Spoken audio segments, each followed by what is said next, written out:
His case is linked to the blue lights fitted to alleged criminal kingpin for Zumuzi Ket Matlala's vehicles. Mkhwanazi was arrested yesterday. Other suspects are expected to join Mkhwanazi when he appears. Mkhwanazi's lawyer Shafiq Sali says his client is facing fraud and corruption charges. I haven't seen the charge sheet, but as far as I can glean, it has to do with the blue lights fitted on the vehicles belonging to Ket Matlala. I understand Mr. Matlala and Mr. Steyn will also be joined as co-accused in that matter. Remember from the Madlanga Commission of Inquiry, there was evidence led about the impropriety regarding the blue lights, etc. So we had this on the cards and we're glad that it's come and we can deal with it. President Cyril Ramaphosa has authorized the public release of the Nkabinde Inquiry's final report, which exonerated South Gauteng Director of Public Prosecutions, Advocate Andrew Chauke. The inquiry probed Advocate Chauke's fitness to hold office. He was suspended in July last year over prosecutorial decisions in the Katomana Death Squad matter and the Richard Mhluli murder case. The cases had allegedly brought the National Prosecuting Authority into disrepute. Presidential spokesperson Vincent Magwenya. The mandate of the inquiry was to investigate and determine whether Advocate Chauke was fit and proper to continue to hold office in the context of certain serious allegations regarding his fitness and propriety to hold such office. Police in Zambia say the opposition leader who came second in this month's disputed presidential election has been detained over allegations of treason. Brian Mundubile's arrest comes after President-elect Hakainde Hichilema put pressure on the United Nations in the capital Lusaka to hand him over. The BBC's Wahiga Mwaura reports. Mundubile and his running mate Makebi Zulu have handed themselves over to police for questioning over alleged threats to national security. The development comes amid growing political tensions following Zambia's disputed presidential election earlier this month. Hichilema was declared the winner of that election with about 60% of the vote, but Mundubile has rejected the result and said he would challenge it. The opposition has also accused authorities of using security agencies to put pressure on its leaders, allegations the government has rejected. And finally, fears are growing of a second catastrophic flood along the Nepal-Tibet border. This after a massive glacial collapse, unleashing a tsunami-like wall of freezing water, mud and rock on Wednesday. Officials say a new lake formed upstream after debris blocked a river could spill over. Nearly 400 are confirmed to have died in Nepal.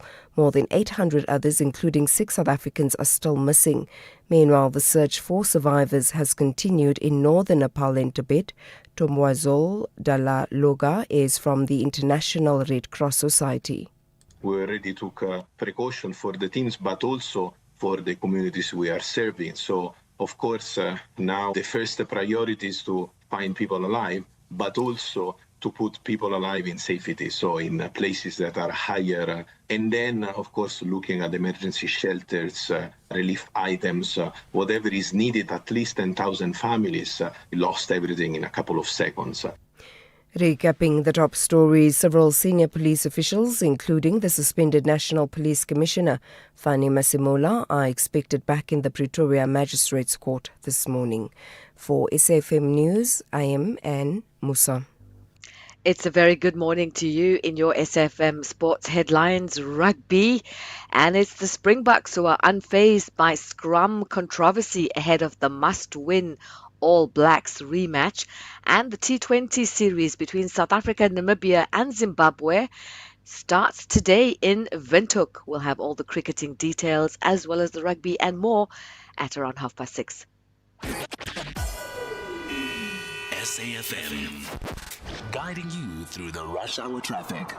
Good morning. Just getting this one in from KZN. It's the N3 running north after Howick. There's a crash involving a truck. Left lane obstructed just near Lyons River. So if you're on the run between Howick and Moy River, just north of Howick, watch out for that one. Gauteng looking okay this morning. No major problems. The N1 through Montana running nice and clear. No sign of any overnight overrunning roadworks this morning. So that's good news. Coming up into Joburg, a breakdown near the Golden Highway, exit between Golden Highway and Deepcliff, still there on the N1 going northbound.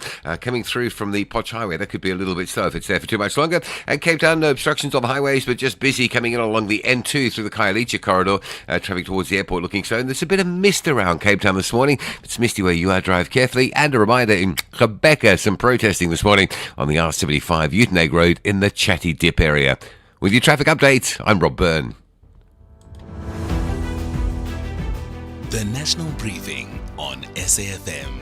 Clarity, context, and conversation.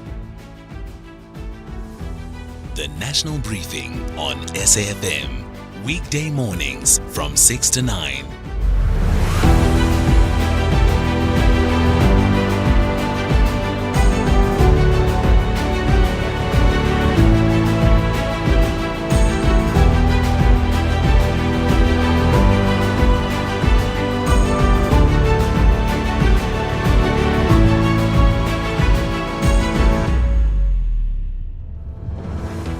A very good morning to you. It is 7 minutes past 6.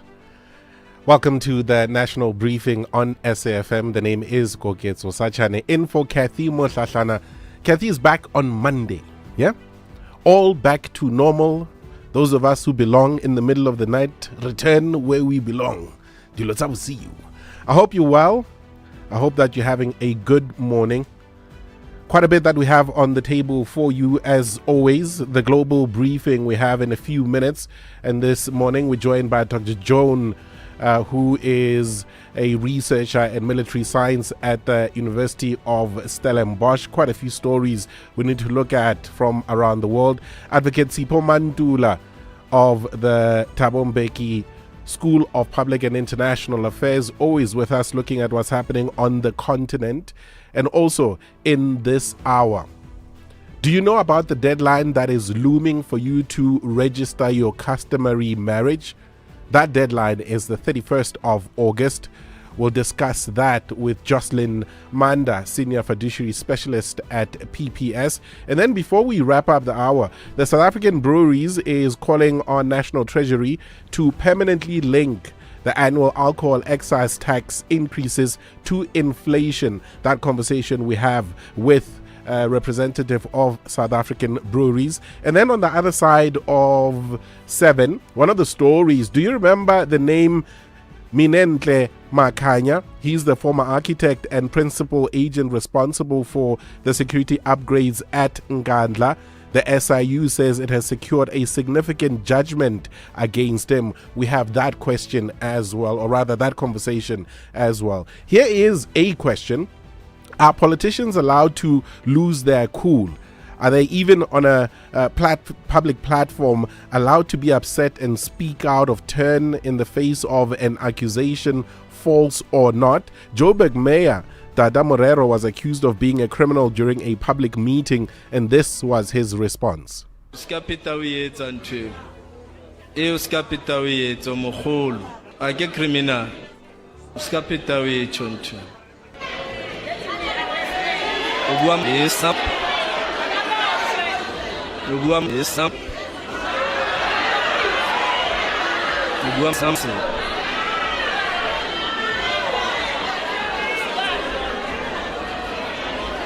Okay, we can.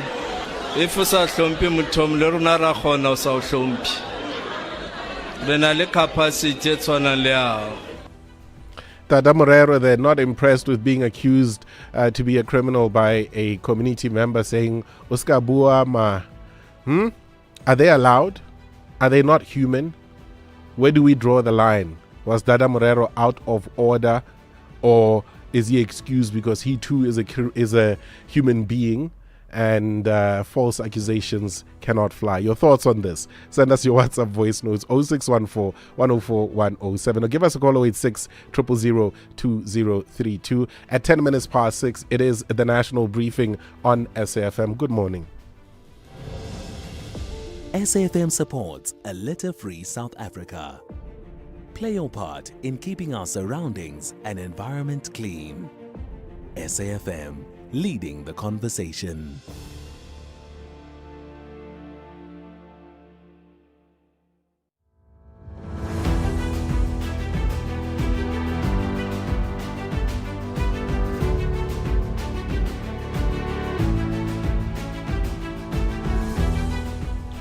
time for us to look at the front pages of the newspapers for this year, Friday, the 28th of August. Starting off, as always, with the business day. IDC look to bring a private investor, aims to boost funding and expand entities' role in reviving manufacturing sector. That is the front page of the business day. There's also a photo there of Rassie Erasmus. Must win. Rassie vows Boks will bounce back. Of course, there was that unfortunate loss to the All Blacks last weekend. Revenge this weekend, it seems. And maybe the Springboks needed that little bit of a reminder of what is possible so that we can get back to what we know. The front page of the Citizen newspaper, our leader returns. A photo there of Siya Kolisi, Springbok captain. Of course, he was injured in the last game and did not get to play. So he does return. And then also the main story on the front page of the Citizen, how to scam tenders. The wheels of dodgy procurement just keep turning, from a 380 million rand ghost tender in Mpumalanga to the Department of Transport's apparent irregular splitting of bids to keep contracts below the 1 million rand threshold. It seems tenderpreneurs have the system of rigging down pat. That is the Citizen newspaper. And then the Mail and Guardian, it being a Friday. Here's a very interesting story. Sugar sector reels from imports. Industry cries for protection as a flood of cheap products threaten jobs and local players. That is the front page of the Mail and Guardian. The Sowetan newspaper, a state feud shame for Steve Kekana, fight over inheritance of late musicians' assets and delays in settling disputes leave legends grave bare. Tragic stories there, and unfortunately a typical story where we've lost one of our own. In this instance, a reminder of us losing Steve Kekana. The front page of the Star newspaper, South Africans missing after Nepal flood. Devastating floods, their death toll rising sharply to at least 362, with entire villages swept away. That is what happened in Nepal, and it will be part of the conversation that we'll have up next with our global briefing. It is the national briefing on SAfm. Koketso Sachane in for Kathy Motlatlana. Koketso Sachane on SAfm. A look at your weather for today, starting off as always in Pretoria. Partly cloudy conditions, lows of 12-24 is the maximum there. Johannesburg, partly cloudy, lows of 10-22 is your high. In Vereeniging, partly cloudy, lows of 10 and 22 the maximum. In Mbombela, morning fog patches, otherwise cloudy, lows of 14-21 is the maximum. Polokwane, partly cloudy, lows of 7-21 is the high there. In Mahikeng, partly cloudy, lows of 9-26 is your high in Mahikeng. In Vryburg, fine conditions, lows of 10-28 is the maximum. Bloemfontein, partly cloudy, lows of 10-24 is the high there. In Kimberley, partly cloudy, lows of 13, highs of 27. Uppington, partly cloudy and windy, lows of 7-31 is the high. Cape Town, morning fog patches, otherwise partly cloudy, lows of 12-23 is the high. George, partly cloudy, lows of 11-28 is the maximum there. Gqeberha, partly cloudy with isolated showers and thunder showers, lows of 14-25 is the high. Kukompo City, partly cloudy with isolated showers and thunder showers, lows of 15-31 is the high. In Durban, partly cloudy becoming fine in the afternoon, lows of 17 and 26 is the high. In Richards Bay, partly cloudy, lows of 16-27 the maximum. And finally in Pietermaritzburg, fine conditions, lows of 12 and 30 is the maximum. This morning I wake up and I look in the mirror. Every part of my body was in the place many people lie. I don't wanna act too high and mighty, cause tomorrow I may fall down on my face. Lord, I thank you for sunshine, thank you for rain, thank you for joy, thank you for pain. It's a beautiful day, it's a beautiful day. Lord, I thank you for sunshine, thank you for rain, thank you for joy, thank you for pain. It's a beautiful day, it's a beautiful day. In case you missed it. In 2002, 2003, he took out the lyric of the song and he made us write poems. Sounds familiar, eh? Today I'm grateful because we didn't commit crime, we were not stealing, we were just good kids that were listening to reggae but not knowing that we were learning something to stay away from trouble. That is amazing, Sapi. That's a great story. Thank you for sharing so much. And also, Sapi, just before you go, this is a wild stab in the dark, right? And he used to speak quite slowly because he used to smoke the herb, didn't he? Was he smoking the herb? He was. That was the Alternative Breakfast. We'll take your calls on 086 000 2032. We do that in a bit. A reminder also, in business, responsible leadership is measured by the choices we make beyond the balance sheet. Used oil is hazardous waste, and how it is sorted, collected, and managed matters. The Rose Foundation helps industries in discharging their extended producer responsibility obligations by supporting used oil collection and environmental protection. For decision makers, it is ESG leadership in action. Partner with the Rose Foundation and help turn used oil responsibility into measurable impact. Call SAFM now on 086 000 2032. Are politicians allowed to lose their cool? Pule in Bloemfontein, good morning. Okay, so morning. Morning. Brother, you know what? Politicians or anybody else, you can't lose your cool in public. You can't use profanities when you address anyone. But Kokeso, Dada Morero said to that old lady, this. Sesotho, my brother, let me tell you. Sesotho. Here we go, here we go. Kokeso, Morena, Morena, the king, Morena ke kgetsi ya masepa. Meaning what? Morena accept everything and anything that is coming from the community or people he leads. That's a Sotho. You can ask that is in that context. That's not what Dada Morero was saying. Let's be very clear on that one. The context matters. The context matters. Khetsia Oscar versus Oscar Ntwaela, very different. Let's be honest. No, but the thing is, even you can't say it on air, but it's a term that is normally used in Sesotho. I can't say it on air, of course, because there are certain rules that apply. I can't. But Khetsia, yeah, go ahead. Will anybody fault you? Will anybody fault you when you say it on air? My management would not be happy. Or when you said it, and we need to apologize for you saying it, but I can't say it. We can be putting that out there. Okay. All right. Thank you very much.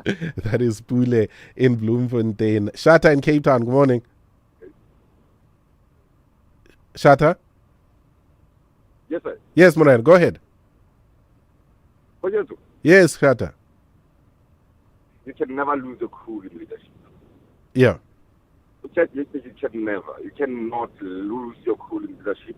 What Dada did is it cannot justify it at all. Is he not a human being? He's not a normal human being. He's not me and you. He's a leader of the people. Okay. He addresses the people that put him into power. He should be leading people the right way. He should be setting the example. He cannot be losing his cool like that. He should provide leadership. Even when people are going astray, he is the one who should be leading. Okay. That was shocking. Shata in Cape Town there. As much as Dada Morero is a human being, he's a different human being in that he is in a position of leadership. And also, politicians not being confronted with the fact that the people are upset. Right? It's reached that level where there is no more decorum. Because you are right here in front of us, we're not happy with you, and we're going to call you names. And then in the face of that, do you say Oscar Ntwaela, or do you accept the fact that the people are upset? Some of your voice notes, 0614 104 107. Good morning, Kweketso. Joburg Mayor Dada Morero crosses the line. he was out of order, totally out of order. As a leader, you are called all sorts of names. Leaders are called criminals left and right and center, but they remain calm. Dada Morero should have done better. But the residents of Joburg, Lena Bomunsa, what the 4 November. So this is Nolan Mafefel Pop. Thank you, Gekwetsu. Morning, Koketsu, morning. Yeah, Koketsu, Dada must just vacate office. You don't speak like that as a leader. You know, you don't speak like that. And that looks like it's a tendency these days. I heard Donald Trump not long ago uttering the very same sentiments on a press conference. It was gating, I think, last week also. Now, yesterday, it's Dada. Huh? Hey, these leaders, what ANC and all West, this Dada Morero, he must just vacate office. A few minutes before we get to the global brief, and Dr. Joan Swart is standing by, but quickly let's get to Khozo in Bloemfontein. Khozo. Morning, Kekeso. How are you? I'm well in that. I'm super good. Khozo Bloemfontein Racing Park. Yeah. I just want to say something about Dada Morero. Kekeso, this is how it goes. A true characteristic of a leader is to have emotional intelligence. We do not have control over what people say to us, but we have control on how we react towards people. So Dada Morero has lost the battle. He has lost the battle. Okay. That's it. He has lost the battle at all. Emotional intelligence, he does not have it at all. Dada Khozo in Bloemfontein. A quick one. Also in that clip, Dada Morero says Umutomohol, which means you're an elder. The question that I have is that person possibly even older than Dada Morero? And then can you even say that to somebody who's older than you, irrespective of how upset you are? 23 minutes past 6.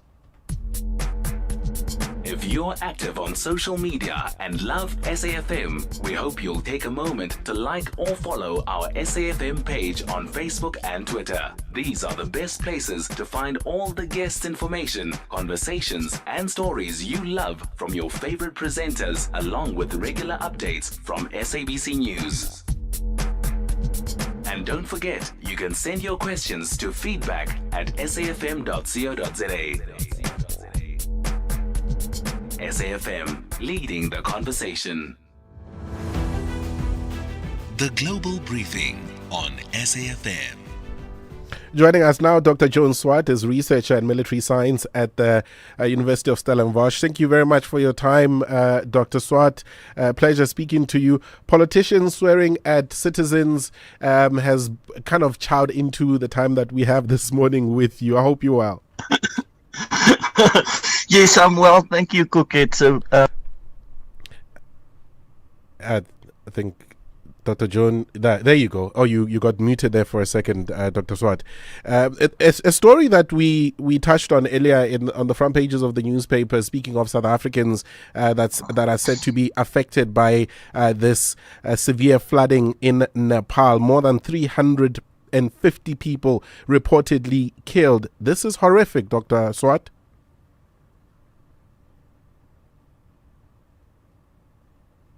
Yeah, you seem to be muting yourself, Dr. Swart. I'm not too sure what is happening there. Of course, we have our global... There you are. Okay. Are you with us now, Dr. Swart? Am I back? Yes, you are. Please go ahead. Okay, the situation in you. Nepal, quite horrific. Yeah, no, I was just saying it's a story more about resilience than the absolute terrific event that occurred. So, I think that Nepal is probably the most beautiful country in the world. And what struck me is the extraordinary ability of its people to survive with little. They improvise and they repair and adapt and they just make do. So this cultural resilience is extremely valuable in a disaster like this. But also you need a robust economy, and you need strong relationships with other countries, especially your neighbors. And I think Nepal has also been doing very well in this regard. Their main neighbors are India and China.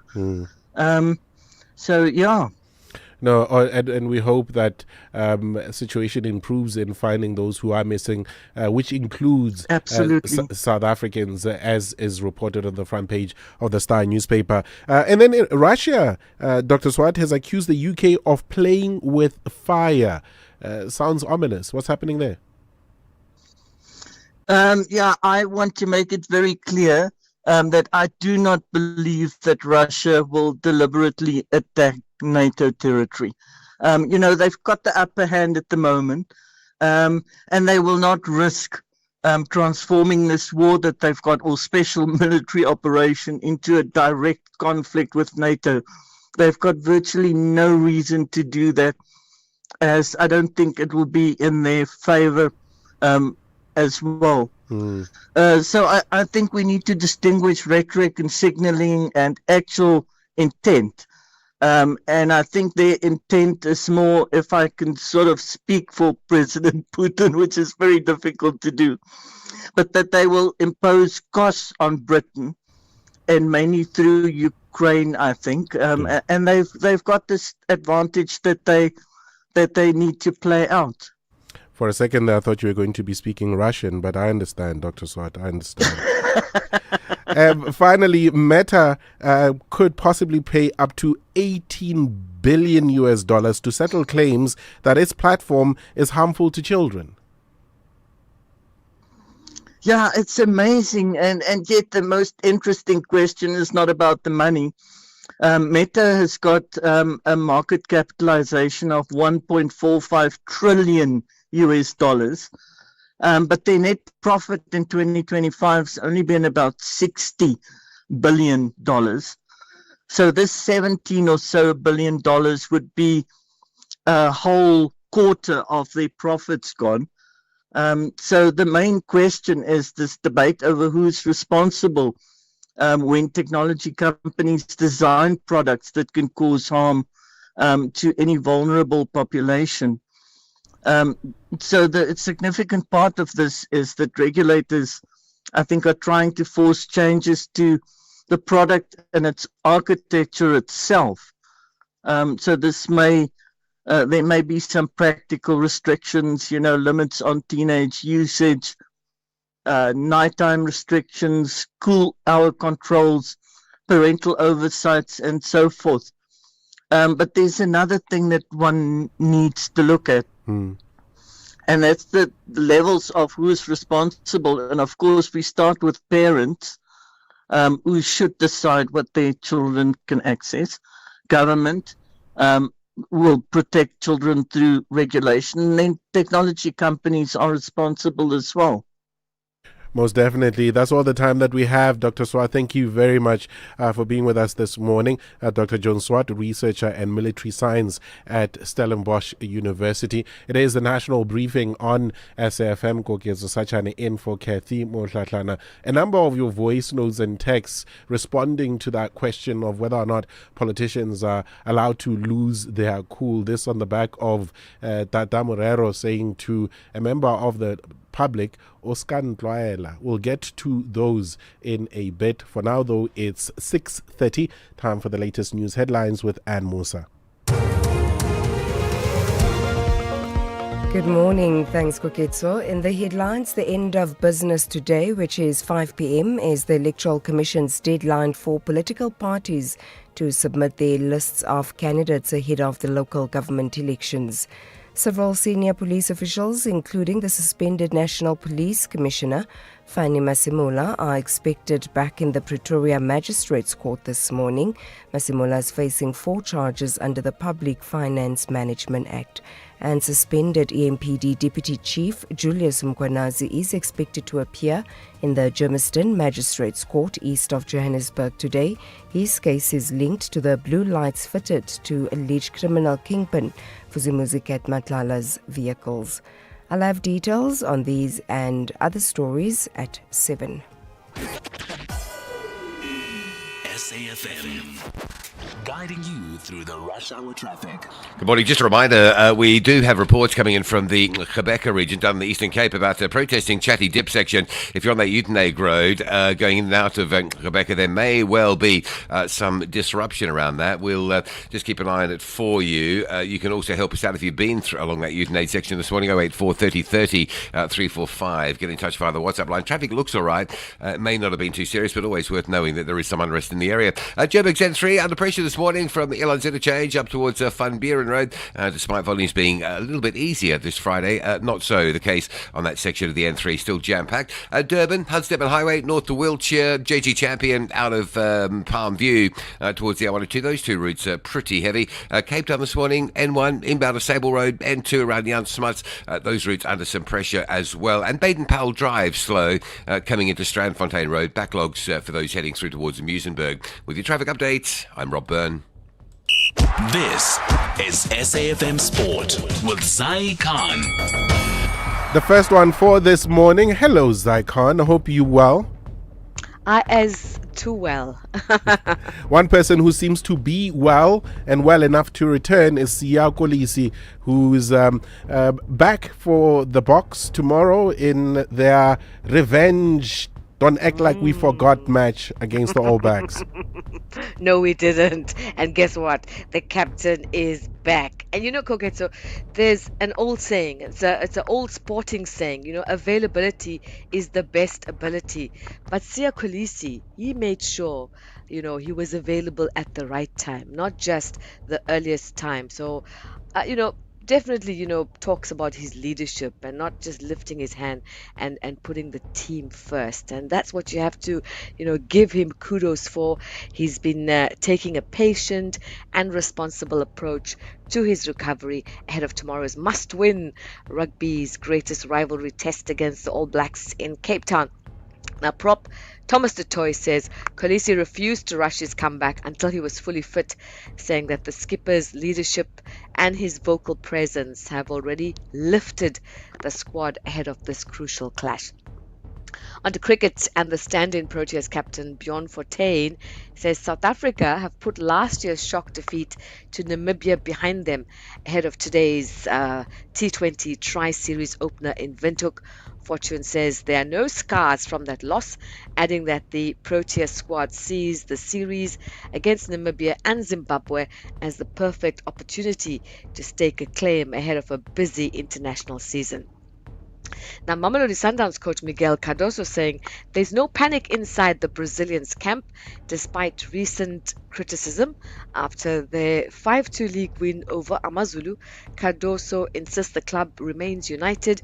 He's calling on supporters now to get behind the team as they chase more silverware. He says unity is going to be key, and that's at the weekend's match.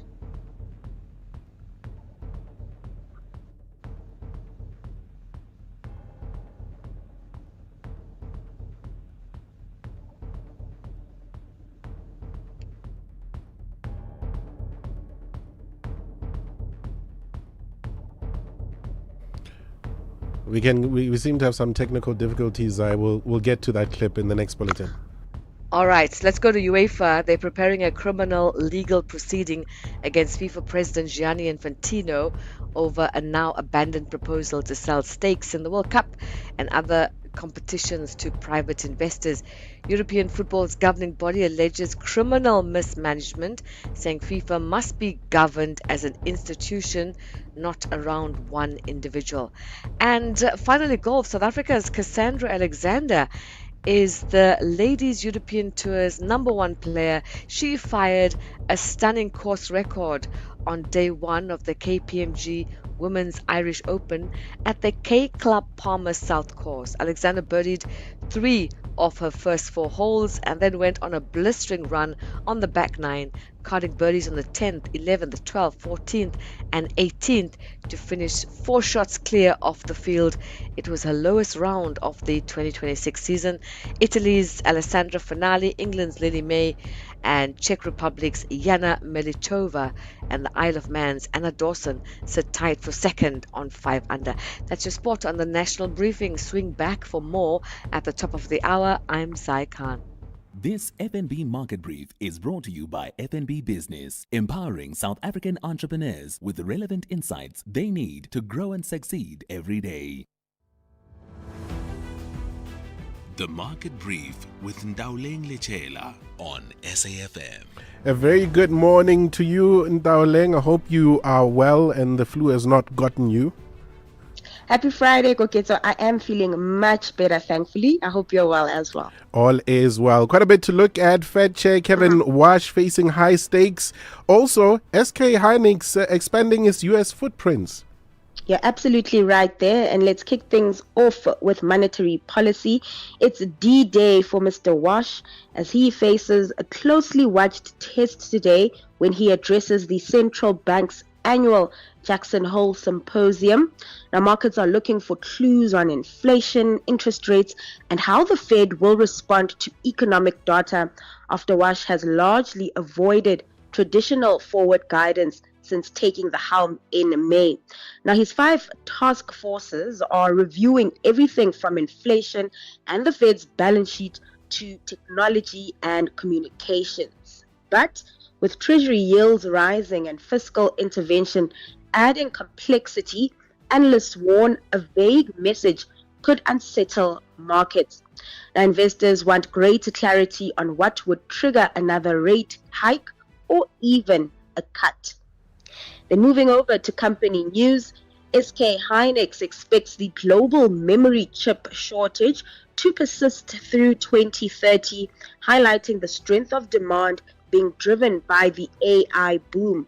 Now, the South Korean chip maker plans to invest more than $4 billion in Indiana, expanding its U.S. operations and bringing production closer to major customers, including NVIDIA, Microsoft, and Google. The facility is expected to begin operations in 2028, with volume production of its next generation memory chips starting in 2029. Now, SK Hynix says it sees no clear signs of a downturn, with demand expected to moderate rather than collapse.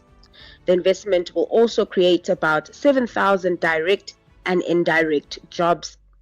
Now, shifting focus to equities, sentiment is cautious this morning as investors await that Fed Chair Kevin Wash's Jackson Hole speech, looking for clues on the interest rate path. Wall Street nevertheless closed in the green, boosted by NVIDIA's upbeat outlook and renewed confidence in AI spending. Meanwhile, Asian markets are mixed this hour, with tech shares continuing to get a lift from NVIDIA, while investors remain wary ahead of Wash and as oil prices ease.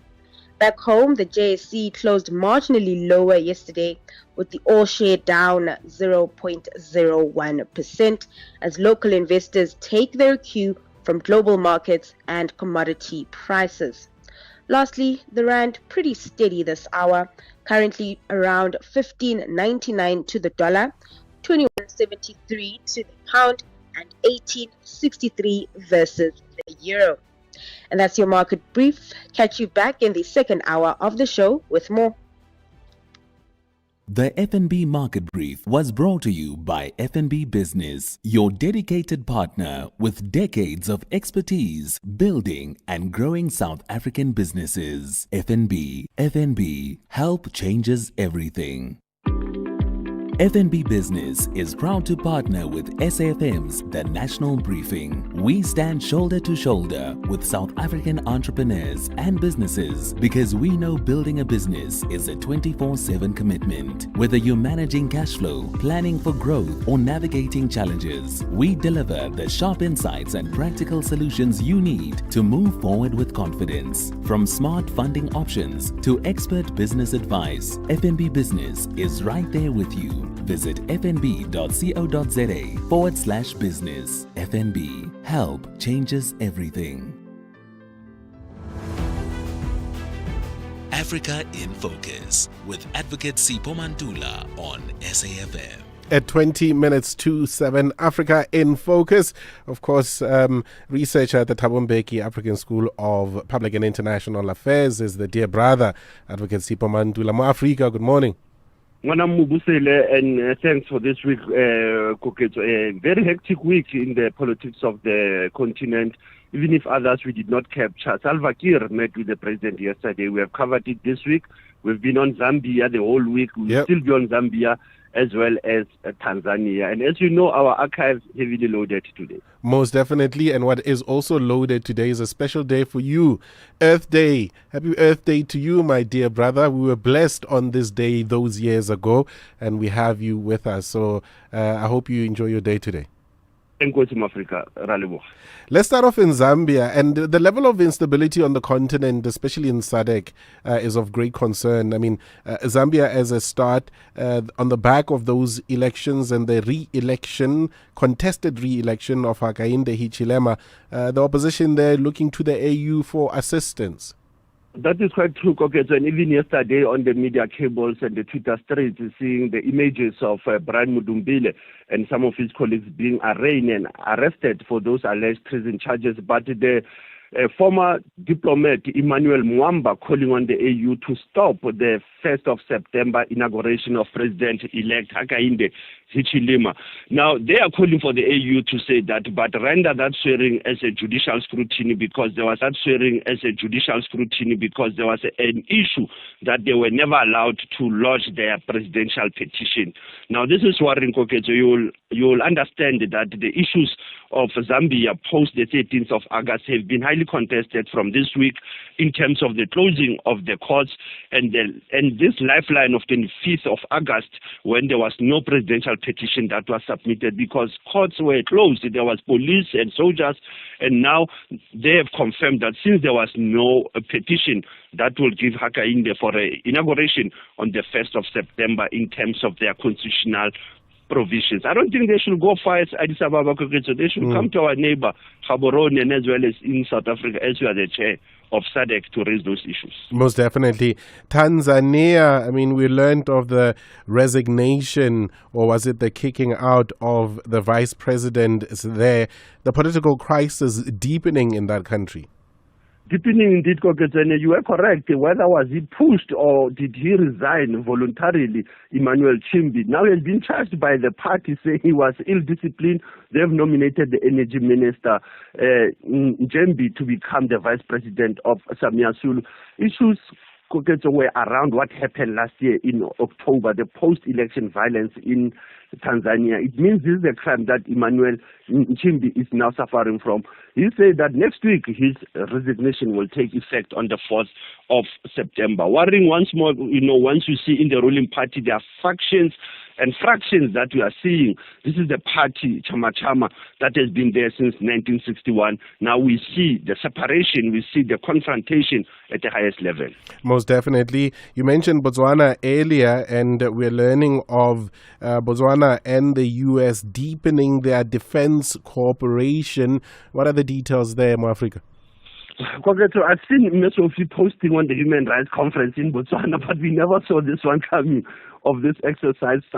They will call this military exercise Southern Accord 2026. That was a joint exercise between the BDF, the Botswana Defense Force, with the North Carolina National Guard. Issues of cyber defense, space operations, and multi-domain planning. This is also going on military intelligence issues that have been an exchange of knowledge. And this is worrying, when you look at that. Is it what Botswana has done with other 6 African countries that have signed their Artemisa Accord? I think they are trying to go to the moon or the Mars or beyond. I don't know, when actually these are the key issues that one has to look at what Duma Boko is doing in Botswana. But these are military exchange that happen usually, and as we say, Botswana and the U.S. on this military exercise. Most definitely. And then there's what happened on this day in history in Africa to conclude. 63 years ago, let's give them this voice because it's very important. They are calling it one of the best speeches that was polled in 1999. Others are saying it's a strong claim to be the greatest in the English language. I have a dream that one day this nation will rise up and live out the true meaning of its creed. We hold these truths to be self-evident, that all men are created equal.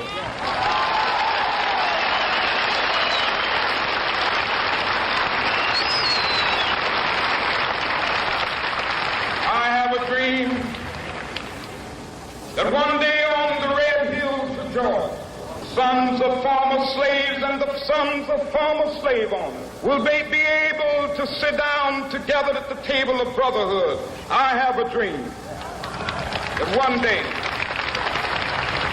even the state of Mississippi, a state sweltering with the heat of injustice, sweltering with the heat of oppression, will be transformed into an oasis of freedom and justice. I have a dream.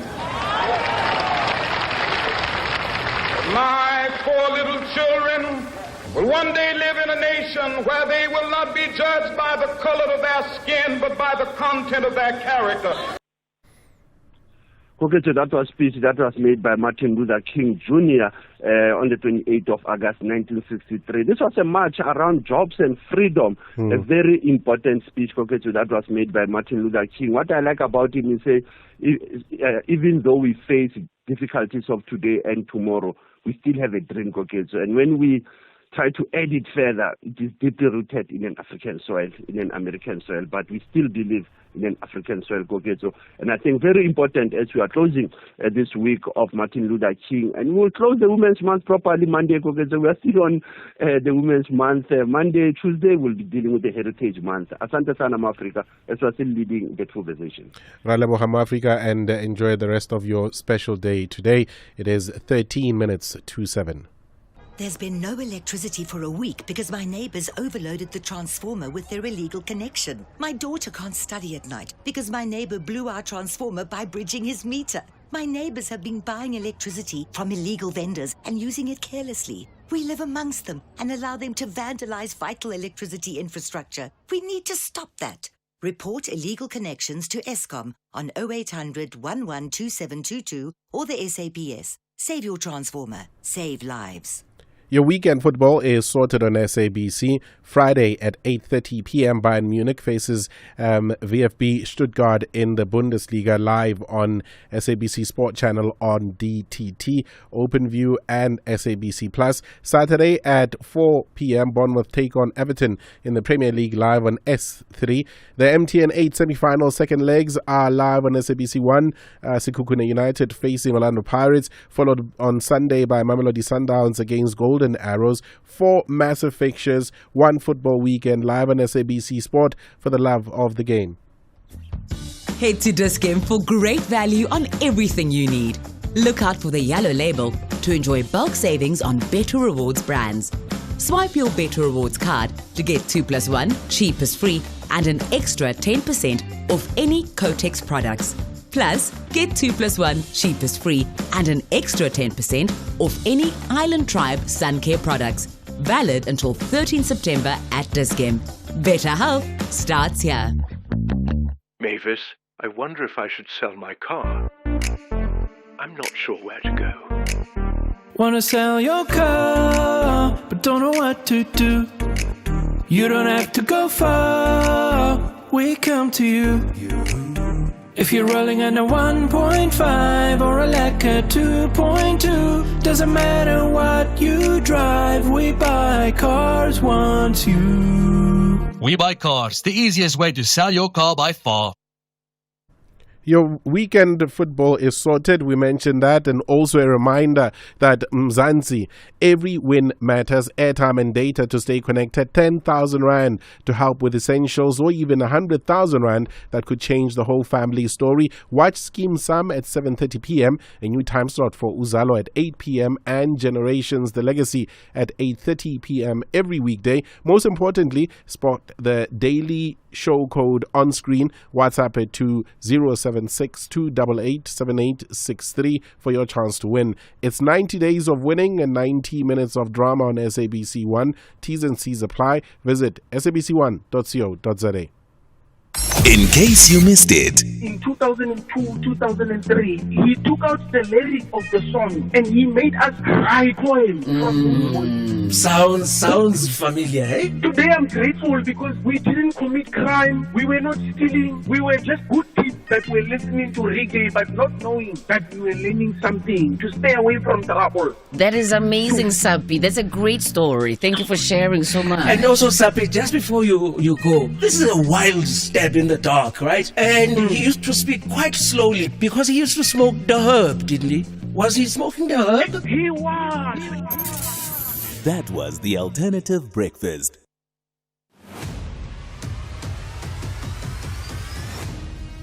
SAFM is streaming live now on Facebook, YouTube, and X at SAFM Radio. A few minutes before we get to the latest news at 7 with Anne Mosabat, we speak of this 31st of August deadline that is approaching, where couples in qualifying unregistered customary marriages, you are being urged to formalize your marriages and make sure your families are protected. To speak more to us about this, Jocelyn Manda, a senior fiduciary specialist at PPS. Jocelyn, good morning to you. So, and good morning, listeners. What does the law say? What is this deadline specifically speaking to, and what happens if one does not meet this deadline? Sure. So, firstly, I want to mention that we have the Recognition of Customary Marriages Act, which came into effect in the year 2000. So the reason why this act was brought into existence is to address the historic gender inequalities. So the act requires couples or spouses who are married in terms of customary law, the traditional indigenous customary laws, to register their marriage within a 3-month period with Home Affairs after the conclusion of their marriage. So the Minister of Home Affairs has now mentioned or granted a special registration period of 2 years, which started on the 1st of September 2024 till the 31st of August 2026, which is the coming Monday, giving spouses the opportunity who have not registered their marriage within that 3-month period to do so now. And it also affords spouses who were married prior to the enactment in the year 2000 to be given the opportunity likewise to register their marriage at Home Affairs. What does the deadline mean? I mean, post the 31st, if I'm married via customary rights, if I have not registered my customary marriage by the 31st, what does that mean? So firstly, the Recognition of Customary Marriages Act, the reason why it is in place is to give legal validity to the marriage. Mm-hmm. It does not mean that your marriage is not legally valid if you have not registered with Home Affairs. But registering your marriage with Home Affairs gives you a marriage certificate. With that marriage certificate, it proves that you were married in terms of customary law.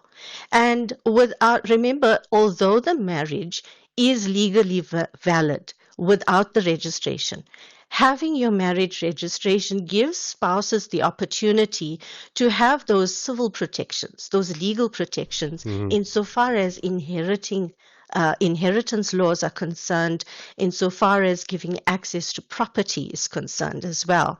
So that is why it is so vitally important. And I can unpack that a little bit more by giving you an example.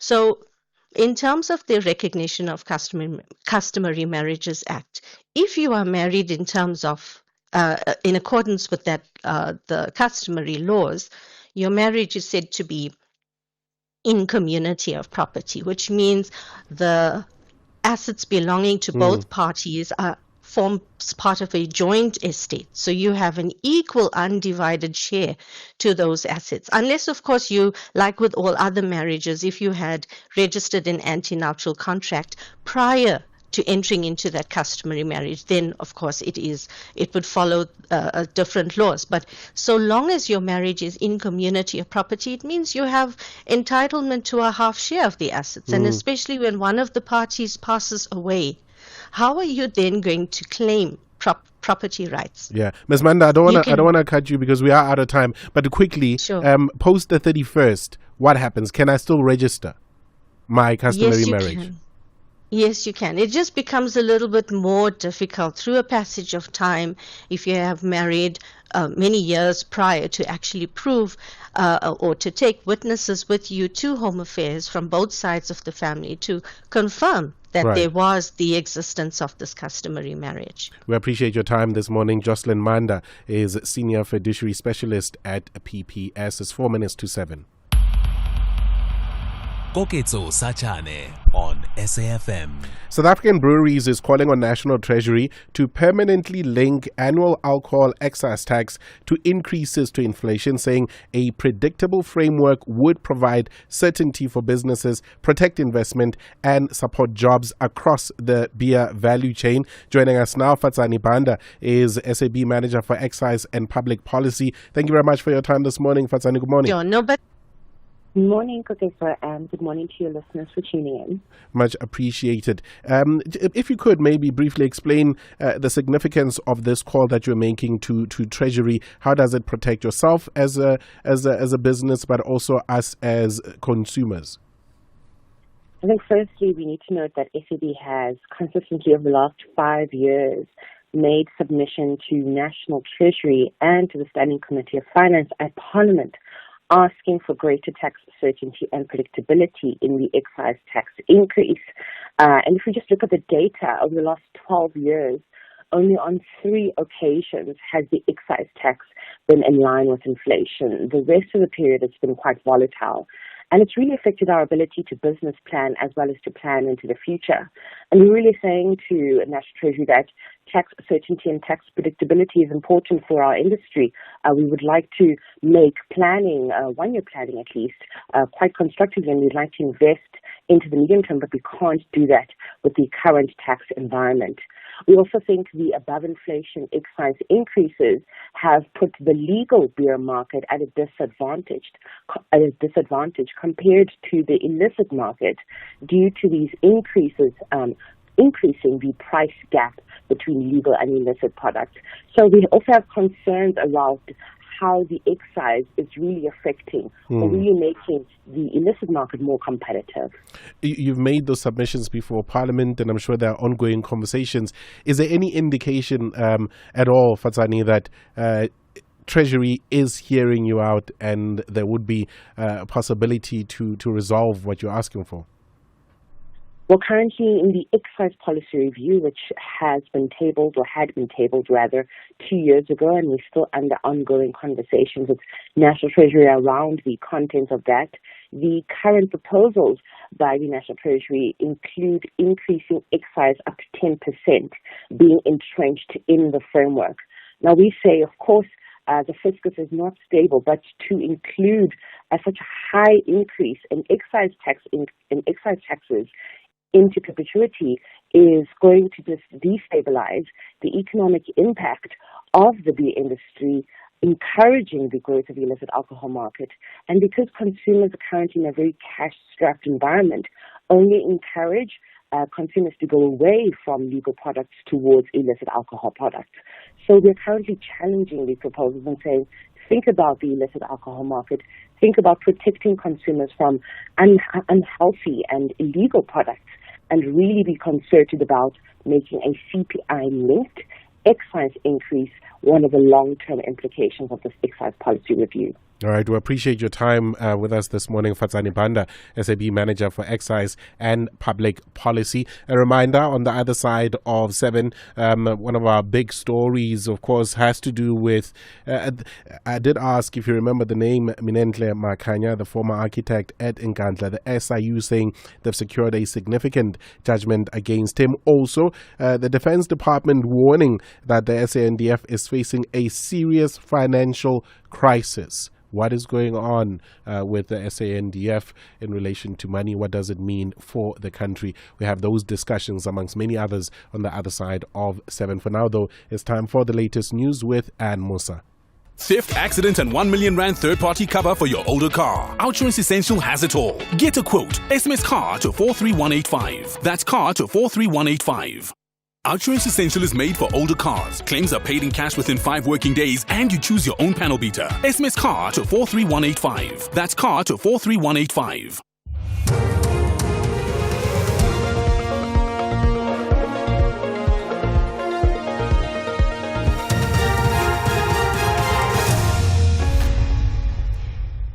In our top stories, IEC deadline looms and Julius Mkhwanazi back in court over blue lights case.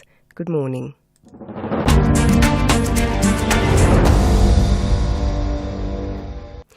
The end of business today is the Electoral Commission's deadline for political parties to submit their list of candidates ahead of the local government elections. The Commission's Chief Electoral Officer, Sai Mamabolo, says no amendments will be permitted after the 5 p.m. deadline. He has ruled out any extension to the timetable, saying this can only be done if there is judicial intervention or circumstances that threaten the ability to hold free and fair elections. Several senior police officials, including the suspended National Police Commissioner, Fani Masimola, are expected back in the Pretoria Magistrates Court this morning. Masimola is facing 4 charges under the Public Finance Management Act. They relate to the irregular awarding of a 228 million rand SAPS tender to Medicare 24. Masimola is co-accused of facing charges including fraud, corruption and money laundering. Spiwe Mkhize reports. The state alleges that as SAP's accounting officer, National Police Commissioner Fani Masemola failed to act quickly enough to prevent irregular spending and financial losses linked to Medicare 24 tender. He's also accused of failing to prevent irregular and wasteful expenditure. Most of the accused served on the SAP's bid adjudication committee. Prosecutors have also said the charge sheet may be amended if the court's decision from the case docket reveals anything new. Suspended EMPD Deputy Chief Julius Mkhwanazi is expected to appear in the Germiston Magistrates Court east of Johannesburg today. His case is linked to the blue lights fitted to alleged criminal kingpin for Zumuzikat Matlala's vehicles. Mkhwanazi was arrested yesterday. Other suspects are expected to join Mkhwanazi when he appears. His lawyer, Shafiq Salih, says his client is facing fraud and corruption charges. I haven't seen the charge sheet, but as far as I can glean, it has to do with the blue lights fitted on the vehicles belonging to Ket Matlala. I understand Mr. Matlala and Mr. Steyn will also be joined as co-accused in that matter. Remember from the Madlanga Commission of Inquiry, there was evidence led about the impropriety regarding the blue lights, etc. So we had this on the cards and we're glad that it's come and we can deal with it. Police in Zambia say they've taken statements from opposition figures Brian Mundubile and Makebi Zulu. The two are in police custody over allegations of treason. Zambia Police Service Public Relations Officer Godfrey Chilabi. The two were interviewed by investigators and are currently in police custody. The Zambia Police Service will provide further information on the circumstances of the matter as investigations progress. And finally, U.S. President Donald Trump has issued an executive order renaming Lake Ontario. He says the lake, which borders the U.S. and Canada, will now be called Lake America. This comes amid an escalating trade dispute between the two countries. Manitoba Province Premier Wabi Kinu has mocked the suggested name change. You know when like a rock band is really over the hill? And you see them like in a casino playing some song from like 50 years ago. I think that's the part of Donald Trump's presidency we're at now. Like he thought he had a real hit, a real golden oldie with the Gulf of Mexico, and he's trying to bring back that. He's trying to play the hits for his base, but I think everybody here thinks it's a little sad and it's not his best work. Recapping the top story, the end of business today is the Electoral Commission's deadline for political parties to submit their lists of candidates ahead of the local government elections. For SAFM News, I am Anne Musa. Outsurance is in the business of saving you money on your car insurance premium. If they can't, ask for 500 Rand. SMS out to 30754. That's out to 30754. Outsurance will go out of their way to try and save you money on your car insurance. If they can't, ask for 500 Rand. SMS out to 30754. That's out to 30754. You wouldn't pay luxury handbag prices for a shopping bag, so why overpay to insure your older car? Outsurance Essential Car Insurance covers older cars for much less. 51-year-old Musa pays only 451 Rand a month for his 2011 Toyota Corolla and gets third-party cover of up to 1 million Rand. Get Outsurance Essential Car Insurance today for unfinanced cars older than 5 years and valued at less than 150,000 Rand. SMS car to 43185. That's car to 43185. License insurer and FSP. T's and C's and information online. It's a very good morning to you in your SAfm Sports Headlines. Cricket, the Proteas are out to erase the Namibia memories in their T20 Tri-Series opener today, and that happens around 2 p.m. We also bring you the Springboks are reportedly facing a late fitness concern ahead of tomorrow's must-win rugby's greatest rivalry test against the All Blacks in Cape Town. We'll have details around 7:30. SAfm, guiding you through the rush hour traffic. Pretoria first up, the mighty Mopani Highway, Theo Mans down to Eskia and Patleli. It's a heavy Friday in towards Pretoria using that route. Crash on the M1 northbound between the R21 and Rigel Avenue, slowing things up through there. And Joburg's Mike 1 a little bit lighter this morning, but still some delays through Crown up to about the Smith Street exit in Braamfontein. Durban still very slow, coming up out of Shell Cross and Klaarwater on the Huntsteppen Highway through to Wheelchair Road. Traffic on that route through backing up. The N2 just starting to slow down as you move through Spaghetti Junction, but again, lighter volumes for Friday. In Nunda Road, out of Newlands, big queues down Parlock as you head towards the N2 highway. And Cape Town, 2 crashes on the N2. The first one inbound by Borchers Quarry. That's really heavy from Khayelitsha.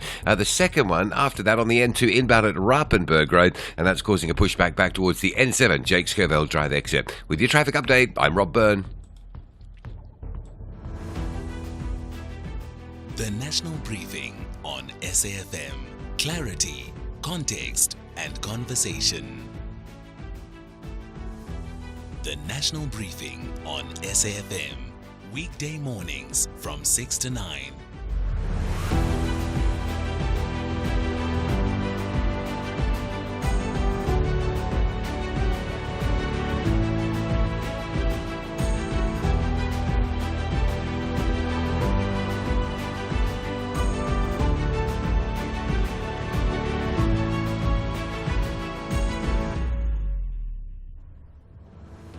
Seven minutes past 7. Very good morning. This is the second hour of the National Briefing. Koketso Sachane in for Kathy Mohlahlana. A reminder that my dear sister will be back on Monday as per normal. I hope you're well. I hope you're good.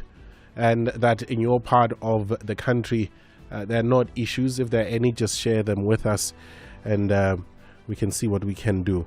What to expect on the National Briefing in this hour. In the next few minutes, we link up with SABC News reporter Sibahle Mota to get a sense of what happened at the Madlanga Commission of Inquiry. And then also, we speak to the SIU. They say that they've uncovered a coordinated visa fraud system within the Department of Home Affairs. Also, the SIU going after former architect Erinkandla Minentle Makanya.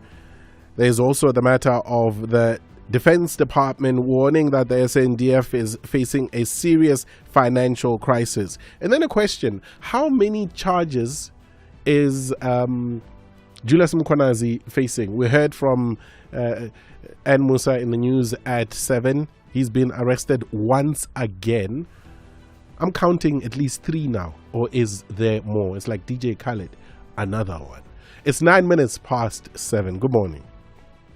It's the first elimination challenge of the Tastemaster Junior, this Sunday evening at 7 as the bottom 6 take a culinary trip to Central America. It's a fiesta in the kitchen as they learn how to make their own tacos, along with all the trimmings. Who will bring the heat and who will be the first young chef to be sent home? Find out on the Tastemaster Junior, Sunday at 7, repeat Saturday at 4:30 and Sunday at 3:30, only on SABC2.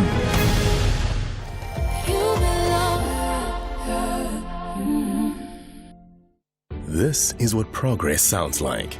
At South African Airways, we've added more aircraft to the runway, increased our flights from just over 1,000 in 2021 to over 24,000 last year. And we continue to add more destinations and routes. It's steady progress over time. We know there's still work to do, but every day we're building something stronger. An airline that shares the resilience of the country it carries. South African Airways. Book your next flight at flysaa.com today.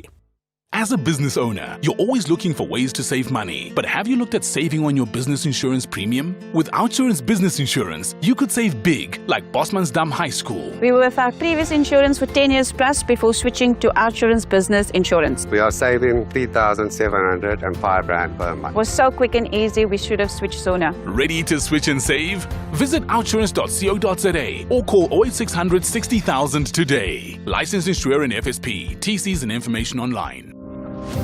This is the Madlanga Commission update on SAfm.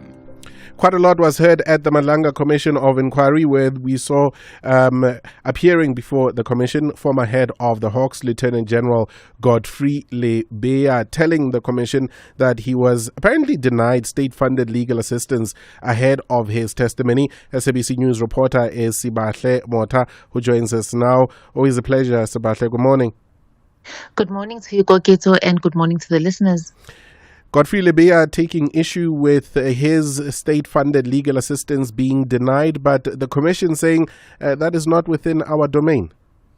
No, definitely. I mean, his legal counsel took quite some time to sort of explain their position and saying that they had approached the South African Police Service to sort of fund his appearance before the Madlanga Commission, seeing that they had funded his appearance in the Khampempe Commission as well.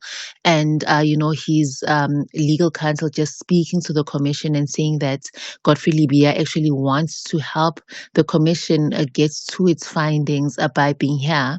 So he's appearing on his own expense, out of his own pockets, and would actually like the commission to somehow speak and write to the South African Police Service to somehow assist him with his funding. And, the chairperson saying ultimately that's not within his mandate to be making such a request. And it's something, that he really, he would have liked for the commission to do for him. But unfortunately, that is not within the Madlanga Commission mandates, but obviously he continued with his testimony before the commission. And in that continuation, Sibahle, the question of the Big Five cartel and who they are came up. No, definitely. And I think at the core of his testimony was his alleged relationship with Kadiso Katie Molefe. As you know, he's one of the people who are believed to be part of that criminal syndicate. And ultimately him denying any links to Kadiso Katie Molefe, saying that, when the South African Police Service was raiding his house on the 6th of December 2024, his intention was not to go and disrupt that operation, but he had, gotten a knowledge of the fact that there may have been people impersonating the Hawks at that Sandton property, and hence he was even called by a man and called Malcolm X to come to that property, and he dispatched his members to go and see what was happening. But ultimately, he reduced that operation where the Hawks and the SAFs subsequently even had a standoff to an operational issue. Ultimately just saying that he didn't know that there was the South African Police Service on that scene, and it was just an operational issue. And had he known that, other members of law enforcement would have been there, then he wouldn't have dispatched a team to the home of Kadiso Katie Molefe. All right, we appreciate your time this morning. As always, SABC News reporter Sibahle Mota giving us an update on what we heard at the Madlanga Commission of Inquiry yesterday, where we saw the appearance of former head of the Hawks, Lieutenant General Godfrey Lebeya. Stay on top of all meaningful, top trending stories right here on SAfm. Leading the conversation. One of the stories we dealt with in the previous hour is what has circulated on social media. Joburg Mayor Dada Morero losing his cool, using some foul language, addressing a member of the public. The executive mayor has apologized. Residents of Johannesburg, good afternoon, especially residents of Tshipisong today who were part of the public meeting on service delivery or MBIZO, which was addressing in the main electricity matter. And during the course of the meeting, emotions went high between myself and one of the participants, and I would like to profusely and unconditionally apologize for my utterances which were made this morning at the meeting. It should not have been done in that fashion, and I do take full responsibility. And over and above, I did have a word or two with the resident concerned, and the meeting accepted my apology in the meeting. I do apologize for the conduct of that meeting, and thank you. Johannesburg Mayor there at Dada Morero apologizing for saying to a member of the public, Undlaela, exactly.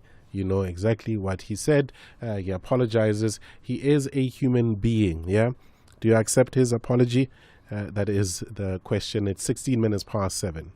The next great story, the next unforgettable goal, the next breathtaking destination, the next blockbuster movie, they're closer than you think. With SABC Plus, the very best of S3 is only one click away. Stream live or catch up wherever life takes you on your smart TV, smartphone, tablet or laptop. Register for free today. Data costs apply. SABC Plus, because S3 is never too far away. Moving to a bigger office space can be expensive. Thanks to My Way Business Insurance, I get to save up to 20% on my insurance premiums every month. Plus, I get My Business Assist, which helps me with marketing, legal, and admin services. Saving money while growing my business is a great win for me. Switch to My Way Business Insurance and save up to 20% on your monthly premiums. Real businesses, real savings. Call us on 0860 646464 today for a quote. My Way is a licensed non-life insurer and FSP. Standard rates and T's and C's apply. Another action-packed rugby weekend means another Bok Friday sale from SAfmRadio.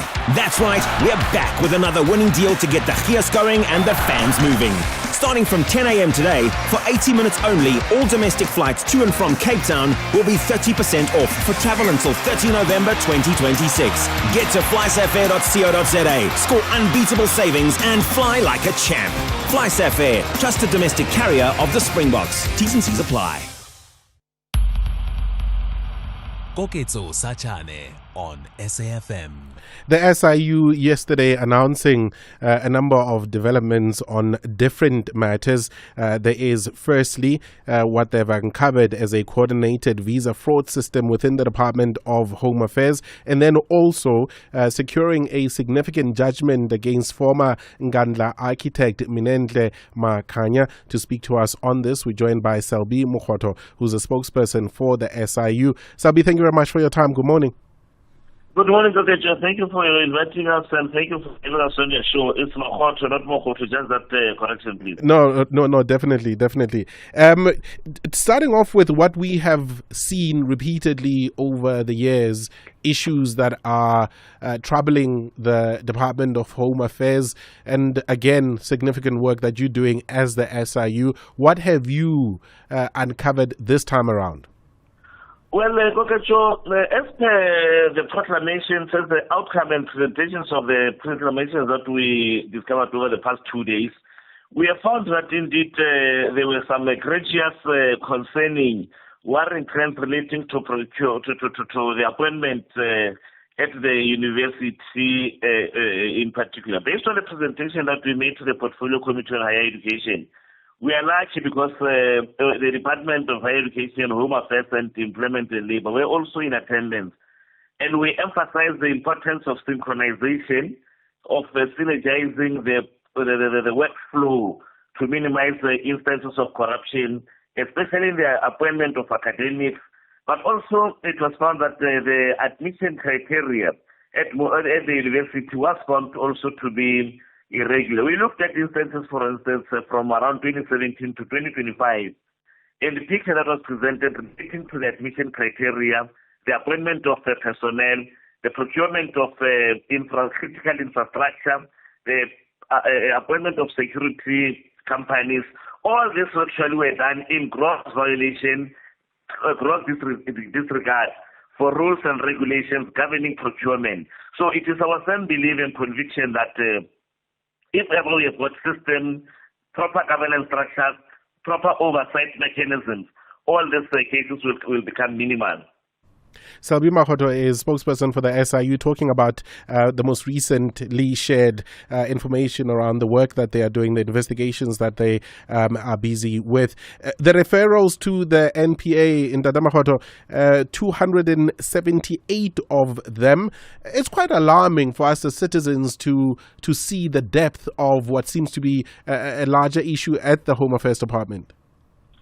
Well, over and above the reference to the NPA, we also made systemic recommendations. You'll remember that sometime this year, around February, we released a detailed report relating to the findings at the Department of Home Affairs, which we given to the presidency. And in that report, we make a very clear systemic recommendations that there need to be corrective measurements, and it becomes quite proper that also the institutions that are investigating should from time to time review their policies to look into whether they remain relevant and answerable to the accountability standards that we so much expect.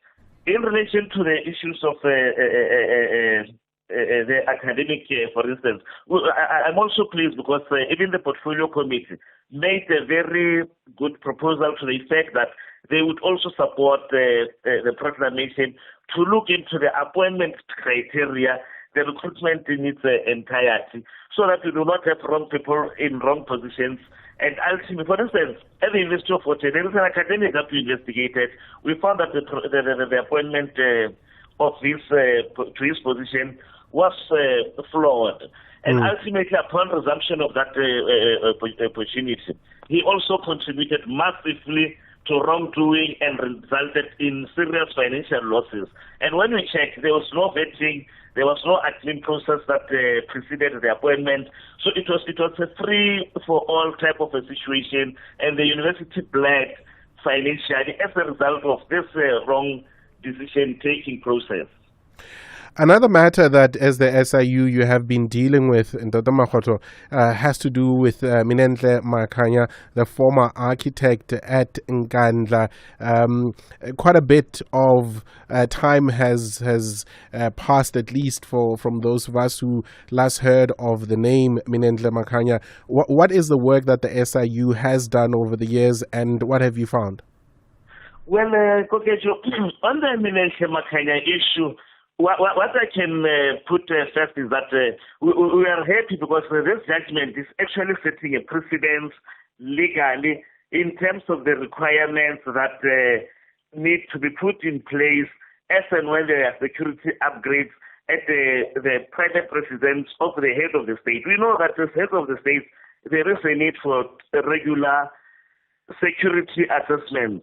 Over the past 18 years, we were confronted with a situation where there seemed to have been a number of task teams, but this particular proclamation outcome confirms that from the initially allocated 27.9 million rands relating to the security upgrade at Mr. Zuma's residence in Nkandla, it varied ultimately to 260 million rands. And the reasons for those variances could not be accounted for. There were professional fees, there were regular appointments, there were just quite a number of duplication of responsibilities, of duties. But what is mostly important is that there was no accountability.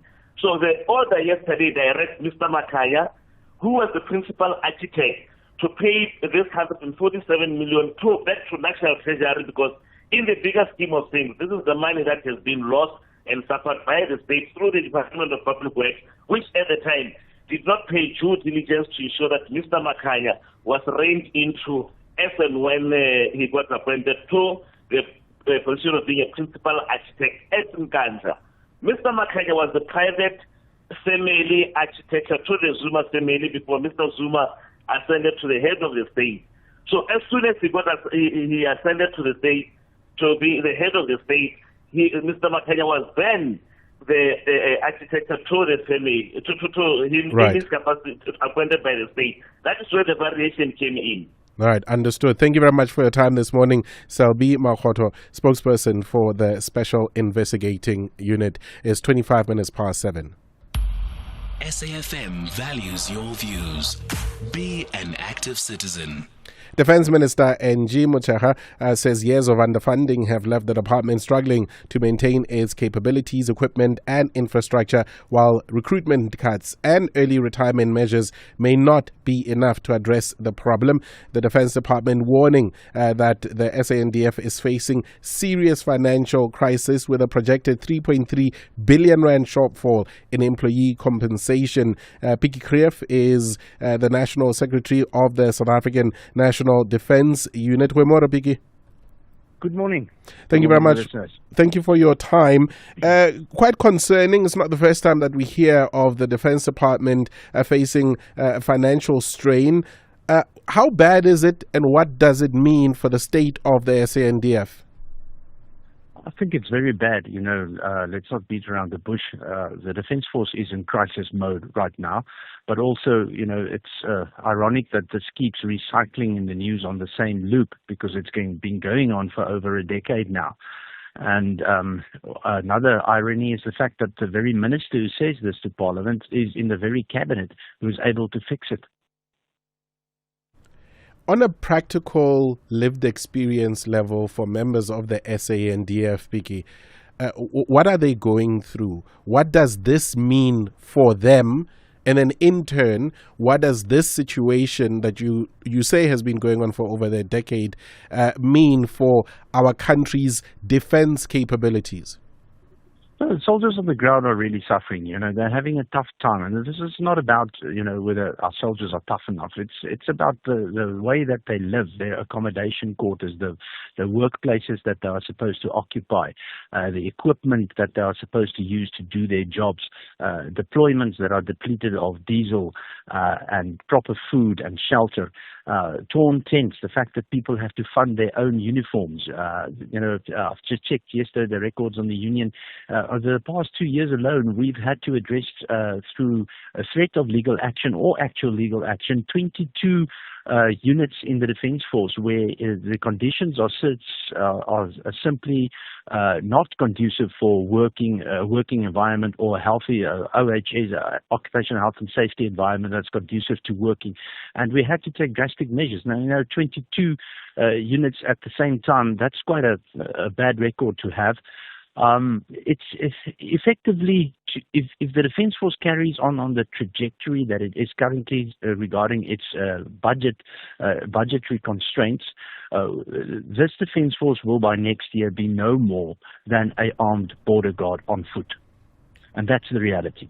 By this time next year, it will be nothing but armed guards protecting the border. Yes, that's what you can boil it down to, because there's no flying capability. All the airplanes are practically grounded. There's no money for the updating of the software systems that needs to be rolled out for aircraft to stay current and for pilots to receive the necessary practice and training that they need to keep their currencies. Our ships are not able to go to sea to give the protection and maritime patrols that it's supposed to be doing for a country of our size, with a navy our size. It's just absolute shambles at this stage. And this is not because one wants to be negative, but you also, you can't negotiate with reality. Those are the realities on the ground, and something drastic needs to be done. And certainly the same conversation continuing in the same loop is not going to bring us anywhere. Advocate Piki Krief is National Secretary of the South African National Defense Union. What does this mean? And again, Piki's right. I know it's not the first time that I speak to him about this issue of budgets at the SANDF or the Defense Department. We've been discussing this. We know of this. And I'm sure you have members in your family, or you yourself, a member of the SANDF. The idea that people are paying for their own uniforms. If you cannot afford uniforms, what about everything else that forms part and parcel of the South African National Defence Force?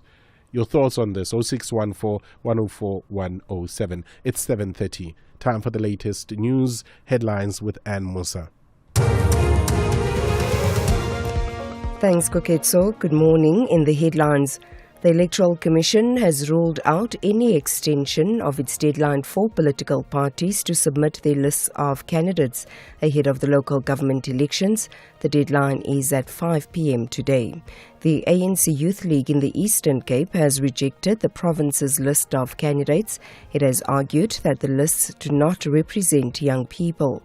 And a UN Human Rights Committee has expressed grave concern on what it terms an anti-migrant sentiment in South Africa.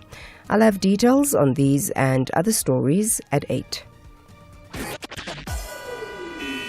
SAfm, guiding you through the rush hour traffic. Good morning, Pretoria's Mopani Highway. Very heavy this Friday. It's a real standout queue if you're inbound from Shoshanguve. Big backlogs from Theo Martins all the way down to Eskia and Pathlani. Vanderhof into Eskia, that's also slow. No traffic lights. And Transaranya from Hagen. Lights still out there with some delays. Pretoria's N1 North. We told you about that crash earlier near the R21. We shifted to the shoulder. There's been another one between the R21 and Rigel. So N1 from Borta Avenue all backed up. Mike 1 this morning. Boyston's through to about Empire Road. Busy, but not as bad as it can be. Crossing to Durban, the Commercial Highway through Malindela Duffs Road and down towards the N2. That's busy. M7 choked up into Central Pinetown, St John's Avenue Bridge, and the M4 Southern Freeway Jacobs into Clarewood on your way up into Durban. That's very slow going.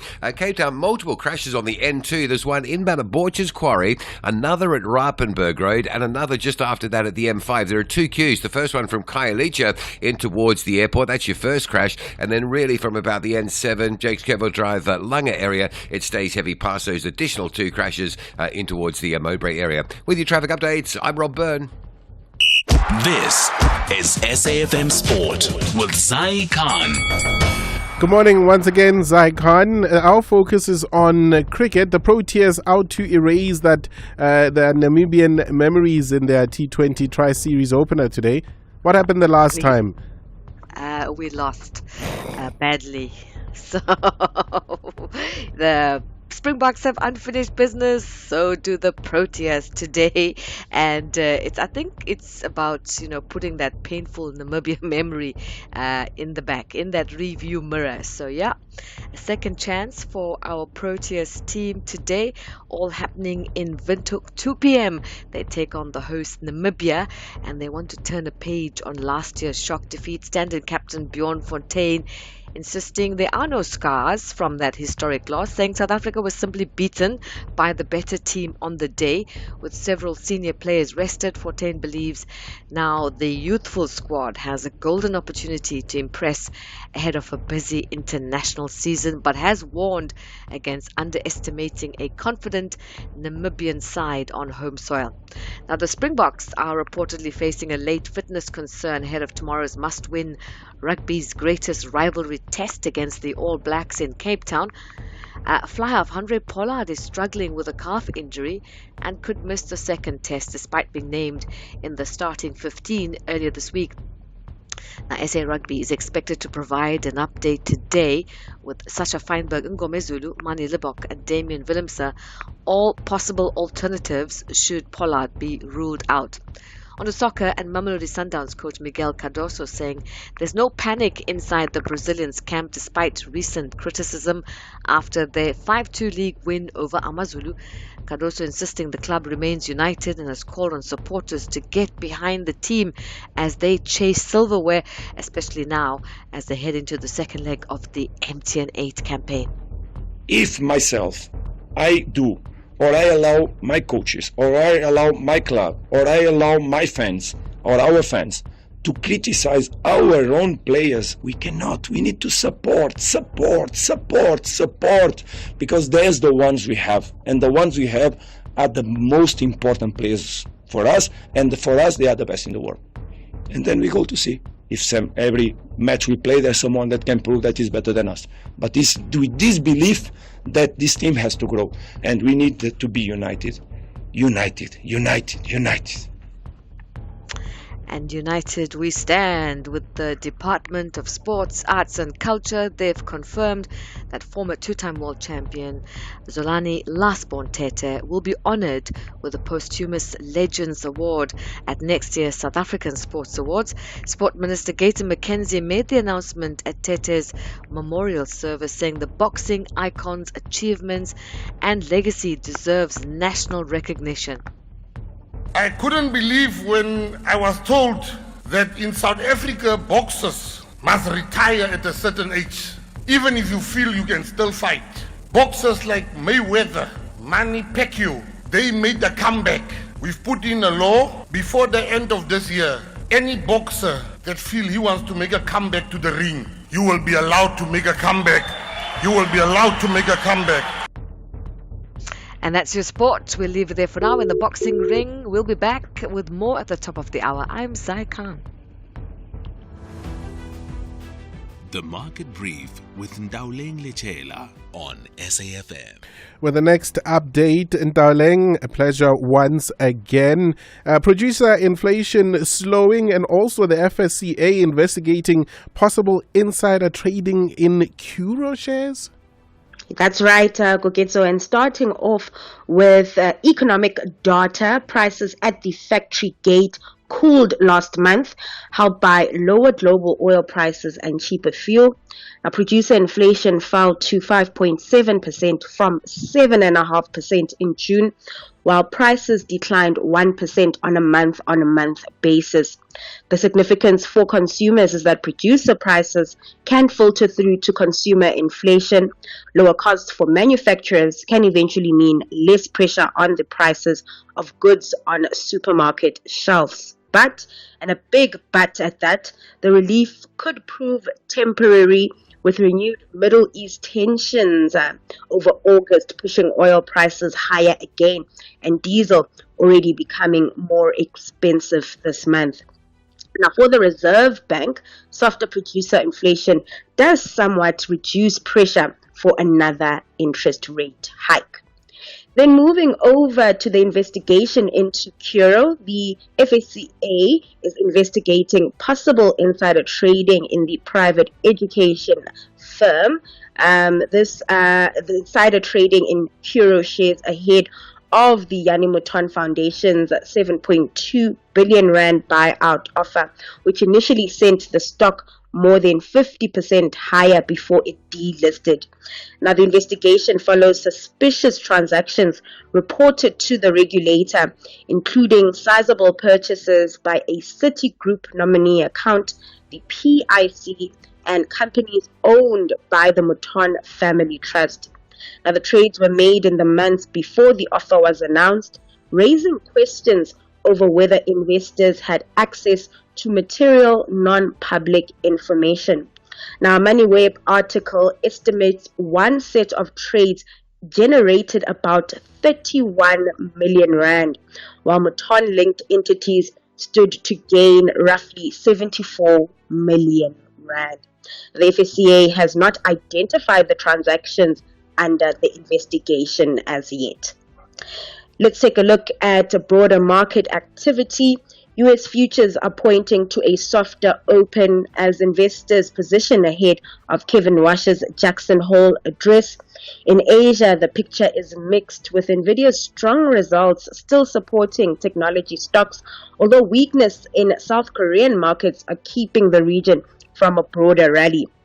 Oil is also lower, with markets watching developments around the Strait of Hormuz. For the JSE, that leaves a relatively cautious setup, with the local market likely to take direction from global risk appetite and commodities at the open at 9 a.m.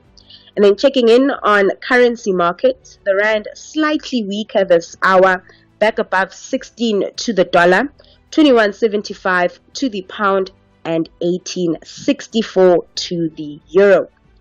And that's a wrap of your market brief for the week. I'll be back on Monday with more news, moving market activity. I'm in Ndauleng Lechela for the National Briefing. Hurry! Get supersized savings at Spar for 4 days only. Get 5 kg Goldie IQF chicken mixed portion and a free 2-litre Spar letter, twist or iron brew for $1.99. Save 89 Rand. Or 2.25-litre Coca-Cola, Fanta, Sprite or Stoney. 0 range only. Any 3 for 40. Save 14 Rand. Price is valid from 27 till 30 August. While stocks last. Max 5 deals per product per customer. Only at Spar. T's and C's apply. Yo, yo, listen, casual day, yo, one beat, one drum, hear the sound, let the rhythm move around, beats is one, rhythm matters, sticker on, bring your beats, Friday, 4 September, hit the streets, join the cause, it's casual day, .co.za, beats is one. This is a SABC supported initiative. Another action-packed rugby weekend means another Bok Friday sale from SAfmRadio. That's right, we're back with another winning deal to get the gears going and the fans moving. Starting from 10 a.m. today, for 80 minutes only, all domestic flights to and from Cape Town will be 30% off for travel until 30 November 2026. Get to flysaffair.co.za, score unbeatable savings and fly like a champ. SAfmRadio, trusted domestic carrier of the Springboks. T's and C's apply. Deciding to skip the gym may cost you that smoothie reward, but deciding to stay with your current car insurance could be costing you thousands of rands in savings a year. With Outsurance, 48-year-old Sylvia saves an incredible 802 Rand a month on her 2019 BMW X1. Switch to Outsurance today. You too could be one quote away from having more money in your pocket every month. SMS out to 30754. That's out to 30754. License insurer and FSP. T's, C's and information online. Reality check on the National Briefing. It is a journey that we've been walking with Professor Ari Sitas, who's an emeritus professor at UCT and chairperson of the board of the National Research Foundation. And it has been an important conversation around the role of community spaces in our society. Prof, thank you very much for joining us once again today. Good morning. Good morning, Kogetsu. Today we're talking about reclaiming the commons. Yeah. Okay. Well, I mean, what I don't mean by that is that communities mustn't stop to demand services, things, resources, and so on, and community buildings. And we also know that mosquitoes, roaches, viruses, bacteria don't recognize these boundaries between communities. And yet it's very important to reflect on what is available immediately to us. And that's why what is common between people living in a defined space, and that's why I called it a community commons. Somebody phoned me the other day and whispered, how about calling it umfelandawonye? Shouldn't we be refining it or redefining it? All these tasks are very important, but a commons as such is something that belongs to and is sustained by a community, however we define it. Not necessarily because people own it, but because everyone has a stake in keeping it alive and everyone becomes responsible in keeping it alive. So this morning, quickly, I would go through 5 things we could be doing practically. The first thing is people must map what already exists. Every municipality and every sub-municipal level should know what community halls exist. Are there libraries? Are there sports facilities? Are those sports facilities used? Are there any youth centers? Any new NGO spaces have been created? Are there art centers? Are there open spaces? Are there parks? Are there faith and community facilities? Are there spaces that are just open and people have got cultural practices happening there? And then, of course, which are functioning and which are effectively abandoned. It would be very important to do these mapping exercises everywhere, 30 minutes from your home and 30 minutes in any direction. The second is to create community and local government agreements. Of course, government at whatever level provides the infrastructure or has not provided the infrastructure. But communities have to participate in both governance and programming for these activities. Of course, we know that civil society organizations, NGOs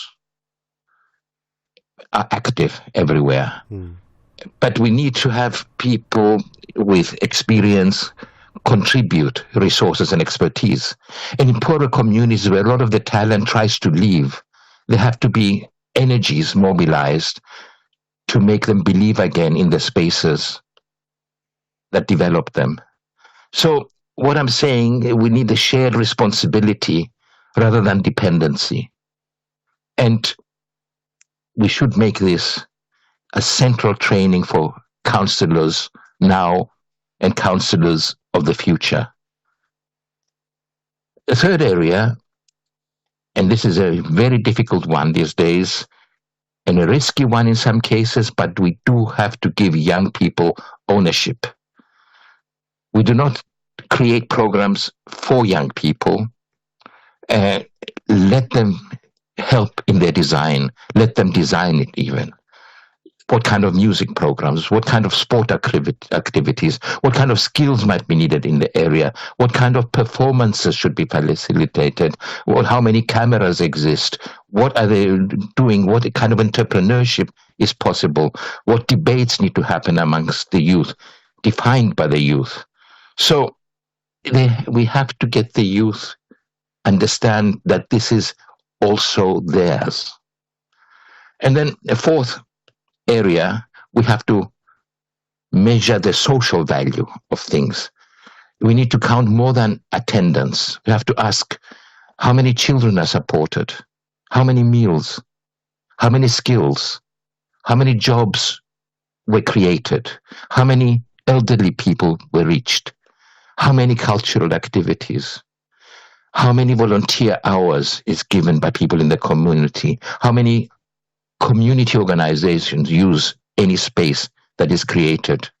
So we are looking at the social value alongside any economic value these spaces must have. And then my fifth point, make protection of these spaces a civic responsibility. An enormous amount of money is spent on building physical infrastructure.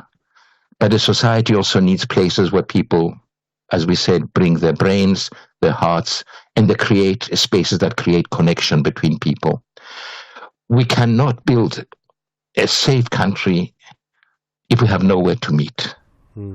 So people mustn't wait just for government delivery. Map your own radius, as I said, of walking. Look at whatever exists, like asset-based community development frameworks.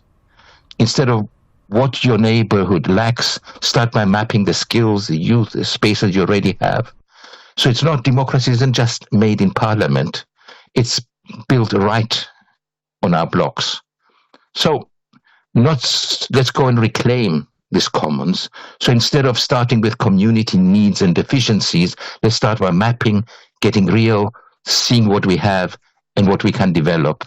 So listeners can use over the weekend ideas to map their own 30-minute walking radius. And look out for local youth cultural initiatives, whether you're in Brakpan or Soweto, in fact, everywhere. Look at successful community takeovers and amplify them, like local youth transforming abandoned buildings into parks, into tech hubs, into community gardens. And my final question, if we want a country that is socially creative, safe and democratic, where exactly will that society meet safely? We tend to think about development in terms of houses, roads, electricity. We mustn't abandon that, and jobs and technology. But what we mean by development should also require not only full employment, but places in which people acquire the capacities and the care to live together. And that's my 2 cents today, Koketso. And I wish everybody vigor and determination. It has been much more than 2 cents for this entire week, Prof, and I really appreciate all that you've shared with us. And a reminder that even in the face of the challenges that we have in the country, there is the responsibility and ability that we have as citizens, as residents in various communities to make that difference. And we appreciate all that you've shared with us this week. Thank you very much. See you. That is Professor Ari Sitas there as we conclude Reality Check for this week. It's 10 minutes to 8. SAfm, guiding you through the rush hour traffic. Good morning. We started Joburg with a crash on the very busy Mike 1 North. It's around Carr Street, just through the double-decker traffic, parking back through to Gold Reef City. N12 about 24 routes, a breakdown before Galuli's arriving into the interchange from Ekurhuleni. It remains very heavy. Pretoria's Mapani Highway has eased, but there are still some queues heading down into the junction with SK and Pathlali. And the N1 South now between Montana and Storumful Road, slow on that section through the construction. Durban, the M7 going into Pinetown's busy this morning. The M4 inbound at Rossborough up towards the M7. That's very slow going as well. A lot of traffic out of Phoenix. The JG Champion option from Palmview, Phoenix Highway to Trade Centre. Both of those routes moving very slowly. Delays coming into Pietermaritzburg this morning. If you come down from Northdale, the mall area, just on Chotamatala across the N3 and into central Pietermaritzburg. That's really busy. Cape Town, the N2 crash on the way into town at Borchard's Quarry at Nyanga. That's a big queue back deep into Khayelitsha. Another 2 crash scenes on the N2, one at Rappenberg and one at the M5. That's your second queue, which is heavy from Langa through that into the Mowbray area. The N1 this morning, busy at Brackenfell and then slow Plattekloof right through to City Centre. With your traffic updates, I'm Rob Byrne. Running a truck fleet business in this economy is tough. Fuel, maintenance, staff, the costs never stop. That's why I switched to My Way Business Insurance. Now I save up to 20% on my insurance premiums every month. These savings go a long way to keeping my fleet on the move. Switch to My Way Business Insurance and save up to 20% on your trucks and buses. Real businesses, real savings. Call us on 0860 646464 for a quote today. My Way is a licensed non-life insurer and FSP. Standard rates and T's and C's apply.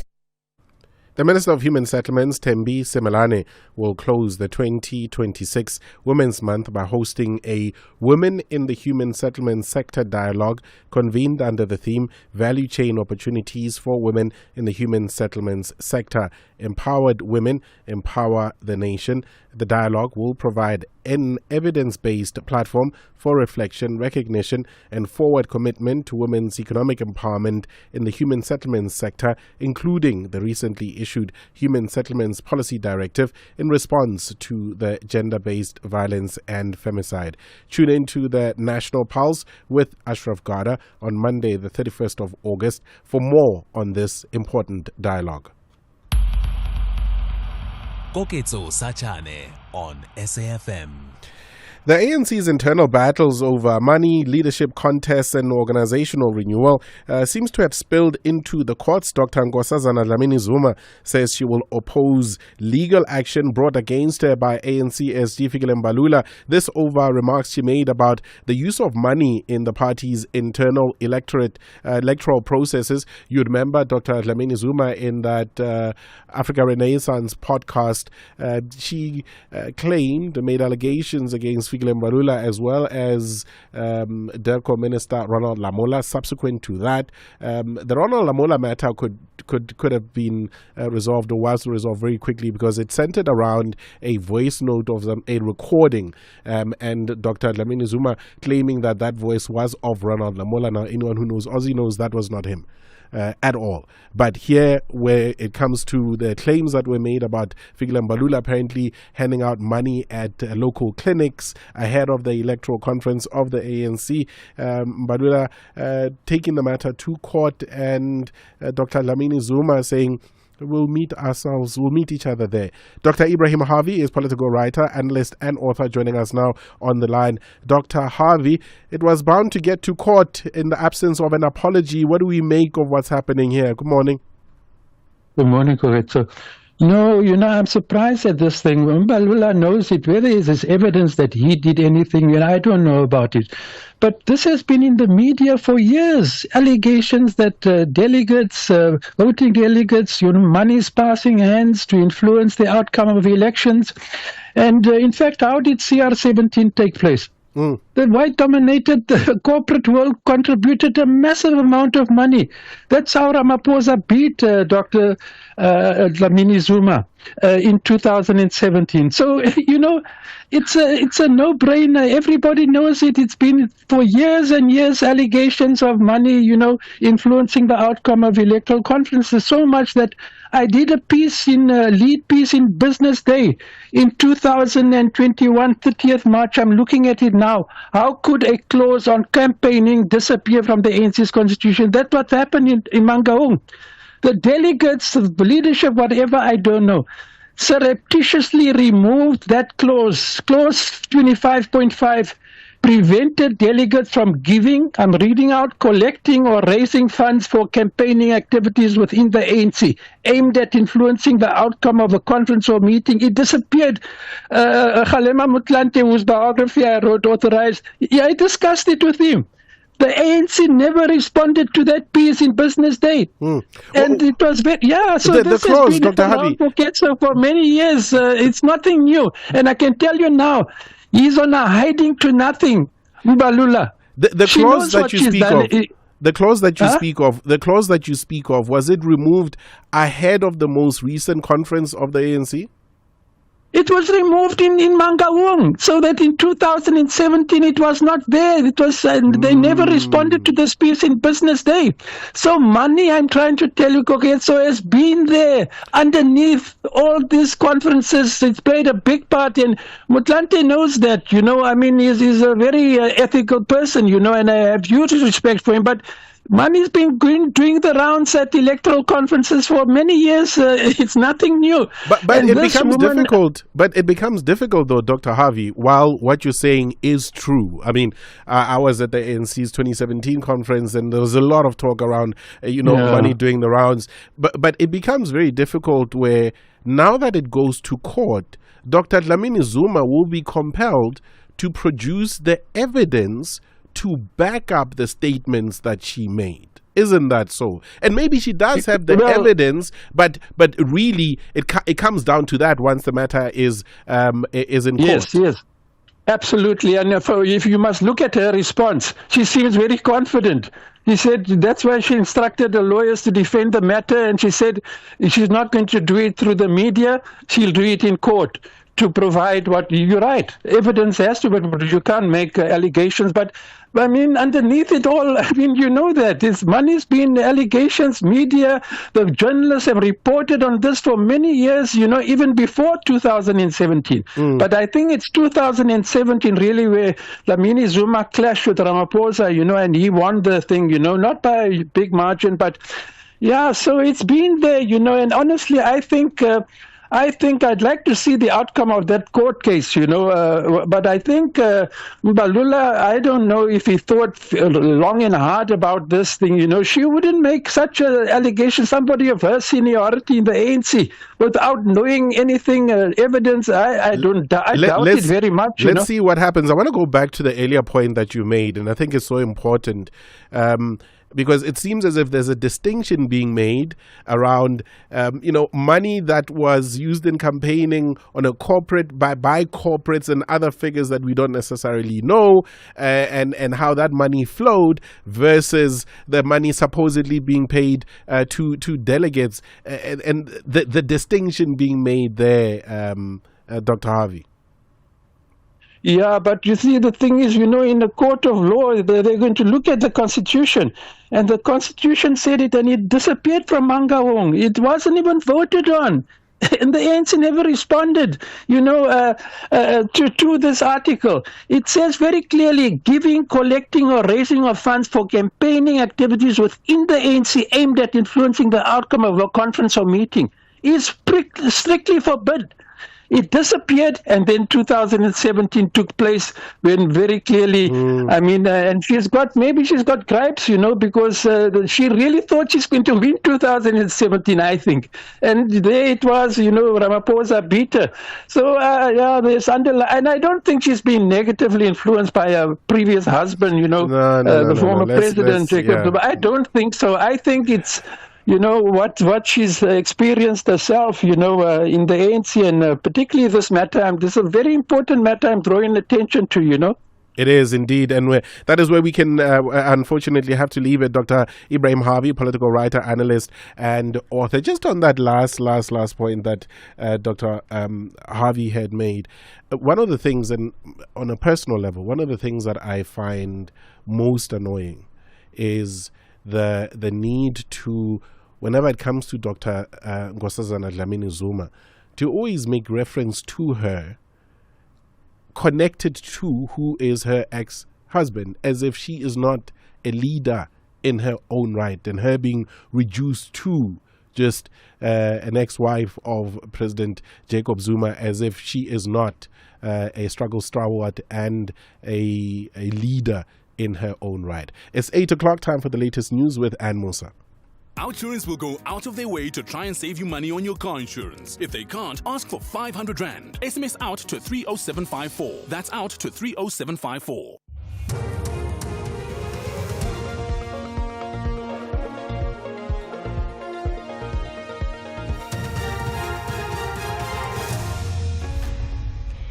In our top stories, taxi boss Joe Sibanyoni expected to testify at Matlanga Commission, and IEC deadline looms. Good morning. Taxi boss Joe Ferrari Sibanyoni is expected to take the stand at the Matlanga Commission of Inquiry in Pretoria this morning. Sibanyoni is accused of running an extortion racket and laundering money. He allegedly forced a mining executive to pay more than 2.2 million rand in unlawful protection fees. The former Hawks head, Dr. Godfrey Libya, testified yesterday. He denied knowing murder-accused Katiso Katie Mulife or interfering in a police operation at his home in Sandton in Johannesburg in December of 2024. Libya will return to the Commission on a date yet to be announced.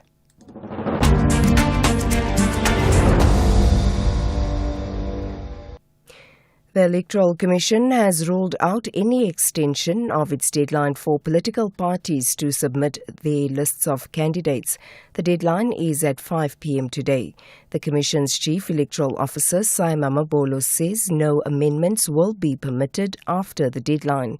He says they would only be permitted if there were judicial intervention or circumstances that threaten the ability to hold free and fair elections. Meanwhile, the ANC Youth League in the Eastern Cape has rejected the province's list of candidates. It has argued that the list do not represent young people. The league is also demanding 30% representation of young people, especially in the Jokwabe district and both Buffalo City and Nelson Mandela Bay metros. The league's provincial spokesperson, Babalwa Mangwati. The ANC Youth League in the Eastern Cape demands that young people below the age of 35 be prioritized in regional, ward and PR lists, with at least 5 young people occupying priority and genuinely winnable positions, or what you can call a safe zone, where applicable. We further demand a review of cases where legitimately nominated and qualifying young people were excluded from the regional interviews and vetting processes, or whose grievances were not properly considered. A UN Human Rights Committee has expressed grave concern on what it terms an anti-migrant sentiment in South Africa. In a statement from the Committee on the Elimination of Racial Discrimination, it called for a proportionate law enforcement response. This after public frustration over high unemployment and poverty sparked a wave of protests against undocumented migrants. Showan Bryce Peace reports. CERD is an independent committee of experts that monitors how countries comply with the International Convention on the Elimination of All Forms of Racial Discrimination. It says at least 4 migrants were unlawfully killed and around 50,000 displaced in South Africa this year, pointing to reports of abductions, home raids, looting and attacks on migrant-owned businesses, acts deemed by the committee to be in violation of the human rights protected under the convention.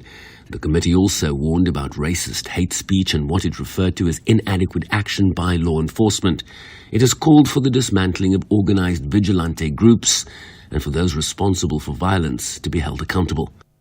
And finally, the U.S. military says no ships have entered or left any Iranian port without America's permission since it started its naval blockade. In a statement on social media, a U.S. commander, Brad Cooper, says vessels are being allowed into and out of Iranian ports for humanitarian reasons only. Since resuming the blockade, thousands of U.S. service members operating more than 20 warships and hundreds of aircraft have sustained our success, turning around 75 vessels attempting to run the blockade and disabling 3 vessels that did not comply when directed. CENTCOM forces have demonstrated time and time again that we are laser focused on this mission. Recapping the top story, taxi boss Joe Ferrari Sibanyoni is expected to take the stand at the Matlanga Commission of Inquiry in Pretoria this morning. For SAFM News, I am Anne Musa. OUTsurance is in the business of saving you money on your car insurance premium. If they can't, ask for 500 Rand. SMS out to 30754. That's out to 30754. Deciding to ignore your alarm may cost you your complimentary hotel breakfast, but deciding to stay with your current car insurance could be costing you thousands of rands in savings a year. With OUTsurance, 48-year-old Adam saves an unbelievable 1,803 rands a month on his 2020 Audi Q3. Switch to OUTsurance. You too could be one quote away from having more money in your pocket every month. SMS out to 30754. That's out to 30754. License, insurer and FSP. TCs and information online. It's a very good morning to you in your SFM Sports Headlines. Rugby, the Springboks are out for redemption as the must-win showdown with the All Blacks heads to Cape Town tomorrow. And in cricket, the Proteas insist there are no scars ahead of today's T20 Tri-Series opener against Namibia. We'll have all the details around 8:30. SAFM, guiding you through the rush hour traffic. Good morning. Update from Pretoria on the M1 South through that construction zone. It's a crash scene this morning between Sefaka-Makato and Stormful Road. If you're joining from Montana, there are some delays to work through. Mopani Highway still queuing into Eskia Pathlani. It has eased what it was earlier, but it is still very slow. Joburg's N3 North up to London Road, coming up from Edenvale. That's quite slow. Crash on the Mike 1 at Crown, or just north of Crown, near Carr Street. It's very heavy. Gold Reef City through Crown and into that. The M2 from Joe Slovo backlogging down towards the Mike 1 into the Crown to get into that traffic. And the N12 at R24 is that breakdown before Giluli's, still causing a delay in from the Ekurhuleni side. Durban this morning, the N2 northbound. It is a pretty easy Friday by its own standards. That run through Spaghetti Junction towards Umgena Road looks okay. Further up between Kwamashu and Gateway, that's a little bit slow, but moving a lot better than it can at sometimes. Bit of truck congestion around the Rossborough area to watch this morning. It was particularly bad yesterday. It might just get a little bit jam-packed there today. Cape Town, collisions on the N2 inbound and Borchard's Quarries being cleared. The other 2 crash scenes between Raupenberg Road and the M5 highway are still there. 2 crash scenes, big queues on the N2 corridor with traffic stacked back towards the Langa area. And there's quite a heavy queue this morning on the R300 north up to the N1 and the N1 outbound sitting in backlogs towards Okavango Road. With your traffic updates, I'm Rob Byrne. The National Briefing on SAFM. Clarity, context and conversation. The National Briefing on SAFM. Weekday mornings from 6 to 9.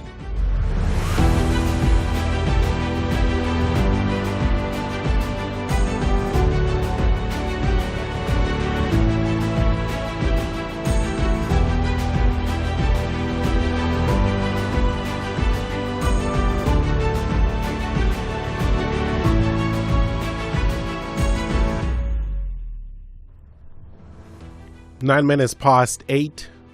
We're in the third and final hour of the national briefing for this morning. This year, Friday, the 28th of August. We're in August already. Things have gone very, very fast. I am Goketso Sachane in for Kathy Mohlahlana. A reminder that Kathy returns on Monday. Everything going back to normal. In the next few minutes, we discuss opinion polls and political interpretation. What do you make of opinion polls ahead of an election? We are seeing a number of them, plenty discussions had around them. Does it have any bearing to you? Does it influence you at all?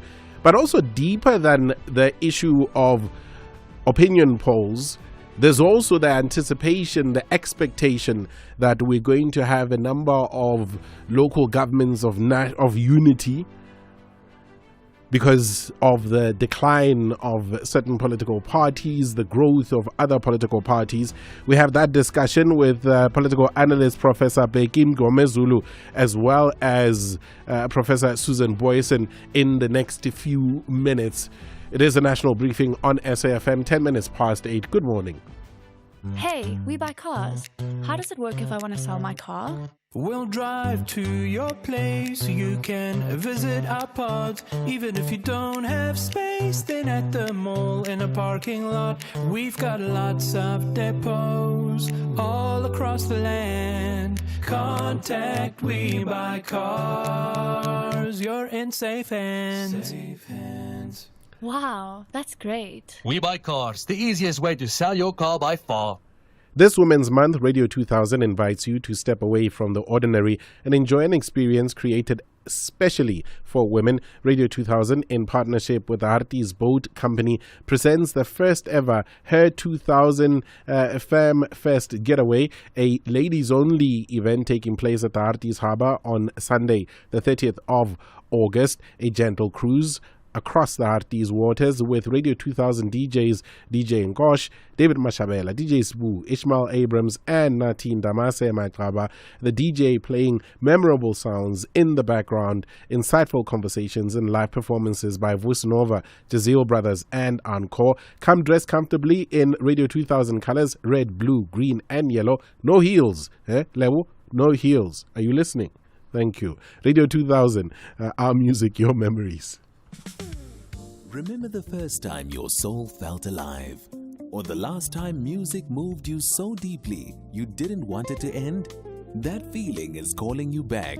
You're officially invited to come experience soulful performances from global icons Kamasi Washington, Temba and Africa Mkhize, Nubaya Garcia, Ibrahim Malouf, Judith Supuma, Angelique Kidjo, Ndabo Zulu, Melanie Skolch, Floetry, Tandiswa Mazwai, and 40 world-class acts.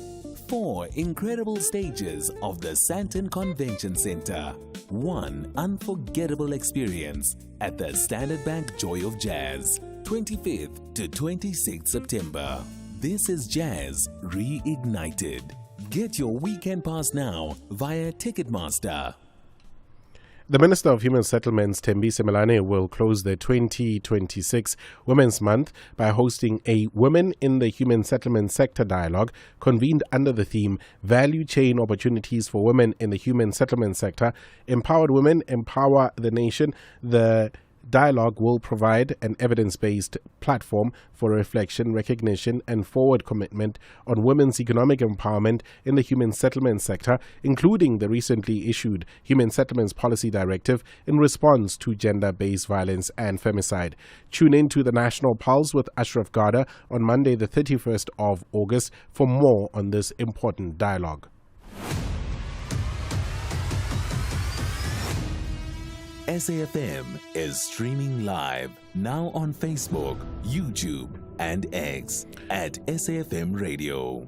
One of the big talkers for this morning has to do with Joburg Mayor Dada Morero losing his cool during a community meeting where he ended up saying, firstly, somebody accusing him of being a criminal. He got upset, lost his cool, and then said, Oskan Draela. We did also share the apology from Mayor Dada Morero. A number of your voice notes that we've received on this particular matter.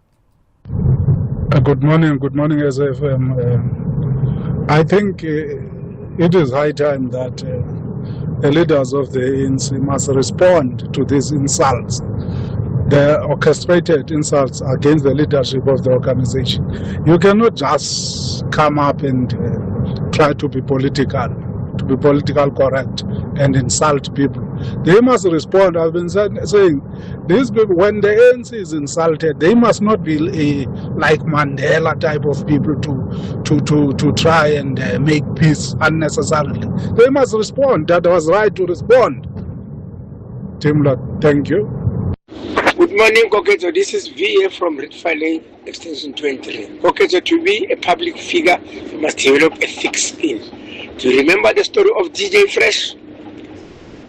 The story of Peter Manzani? Dada Moreo is out of line. ANC must take action against him. Thank you. Morning, Brother Kokeso. Brother Kokeso, Dada Moreo is out of order.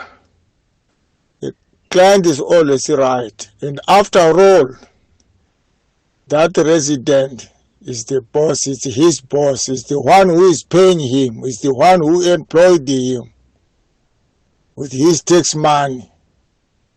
So it's going to write to complain, whether lying or not lying. Is the boss there? Anonymous. Good morning, team. This is Maureen. It's totally unacceptable what Mr. Moreros did on that video. He was addressing adults, senior citizens. And if they were calling him a criminal, he was just supposed to end it there. I am not a criminal.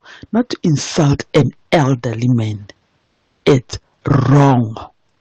On so many levels, morally, politically, it's wrong. Thanks for those voice notes. A reminder that the mayor did apologize. Semi in Pretoria, good morning. Good morning, Kokete. How are you, Kokete? All right, Semi, what's on your mind?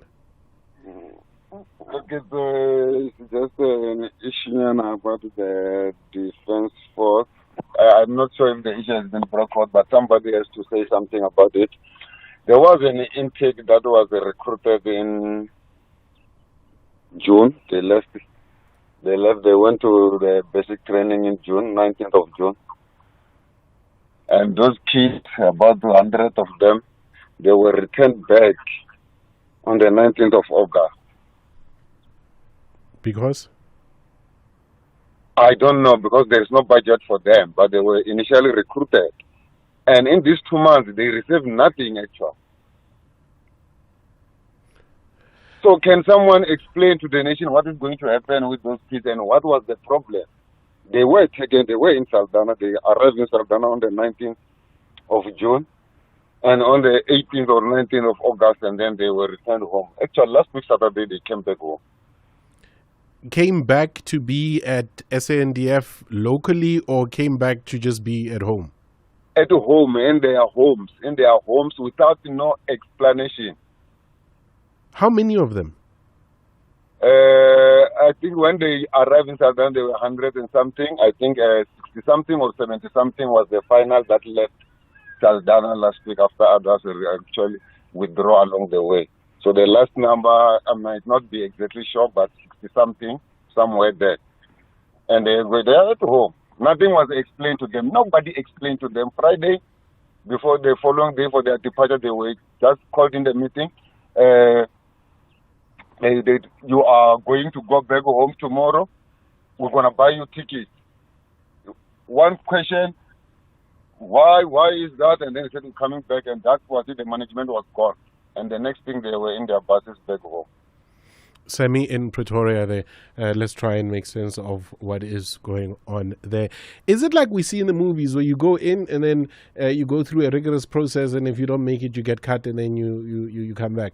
Or is this something completely different in terms of what has happened? Maybe we need to reach out to the SANDF and get some form of explanation. It is 18 minutes past 8.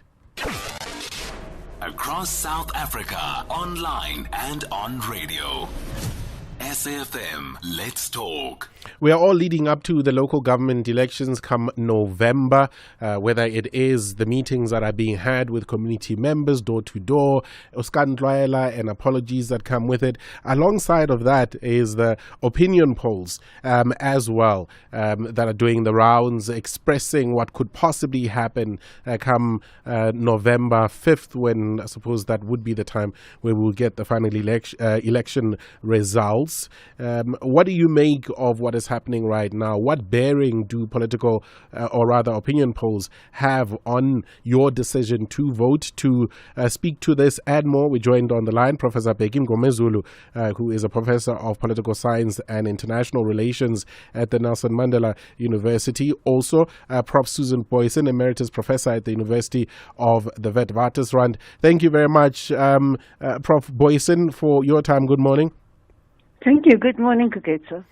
Prof. Mngomezulu, welcome back to the National Briefing. Good morning. Good morning, Kuketso, and good morning to my colleague, Prof. Boyson, and good morning to all. Good morning. If I can start with you, Prof. Boyson, in South Africa, as compared to countries like the US, do opinion polls have any bearing and influence on an electoral outcome? They could very well, Kuketso. And they are definitely, on the one hand, when well executed, they are an excellent tool to get an idea of the lay of the land, of how political parties are moving, what directions, although the estimates are the scope and sometimes the direction, but generally the direction of political opinion polls are very accurate. And so they can be very useful tools to anticipate the future. They obviously are also instruments in the hands of political parties that see trends emerging and want to use that to manipulate public opinion, because we know voters are very informed and they very well vote on the basis of their experiences, but they also look at what other voters do. And in electoral voting theory, we get the theories of, for example, the bandwagon or the top dog effect, that voters see, this is the new direction. This is the party that people believe can really change things. That must be the party I should be voting for. They can do that. They can identify with the so-called underdog parties.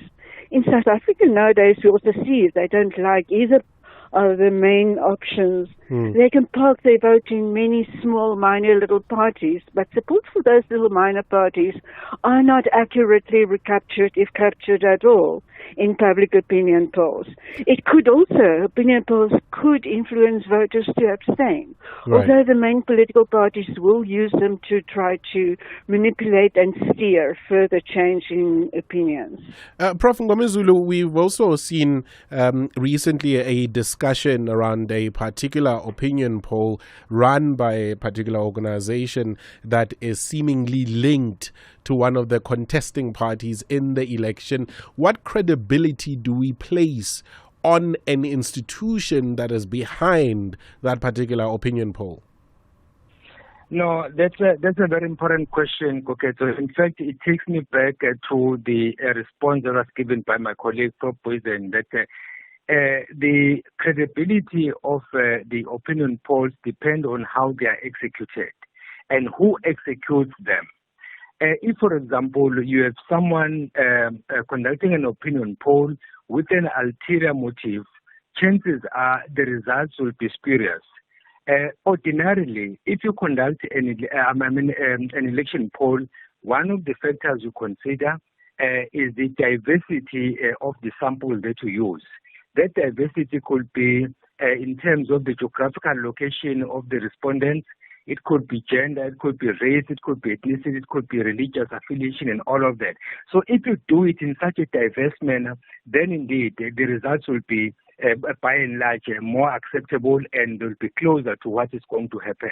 But if you have an organization or an institution that is conducting polls already having an idea in mind what message they want to put across, then chances are those polls will definitely present a favorable picture to the party that is being favored at the time, but will not necessarily mean that this is how things are going to pan out.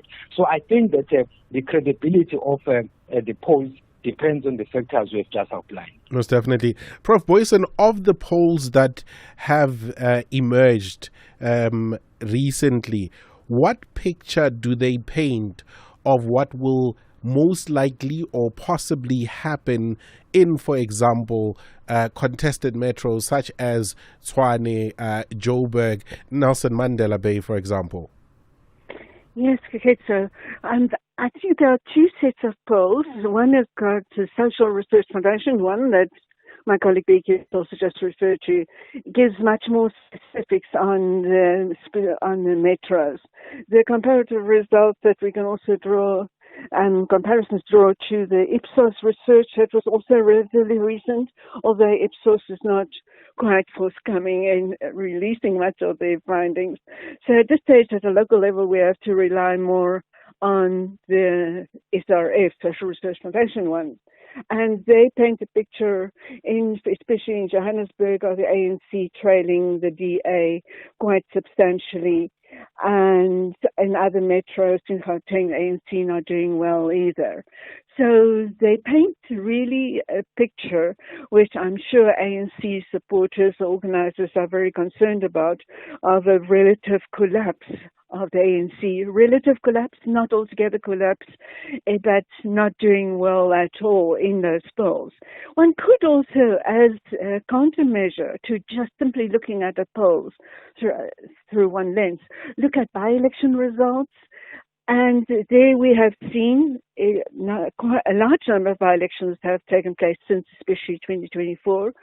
And we see the ANC is not doing very well there, but it is far from collapse. It had ceded a few wards in those by-elections in wards locally, but it had also won the majority of its by-elections.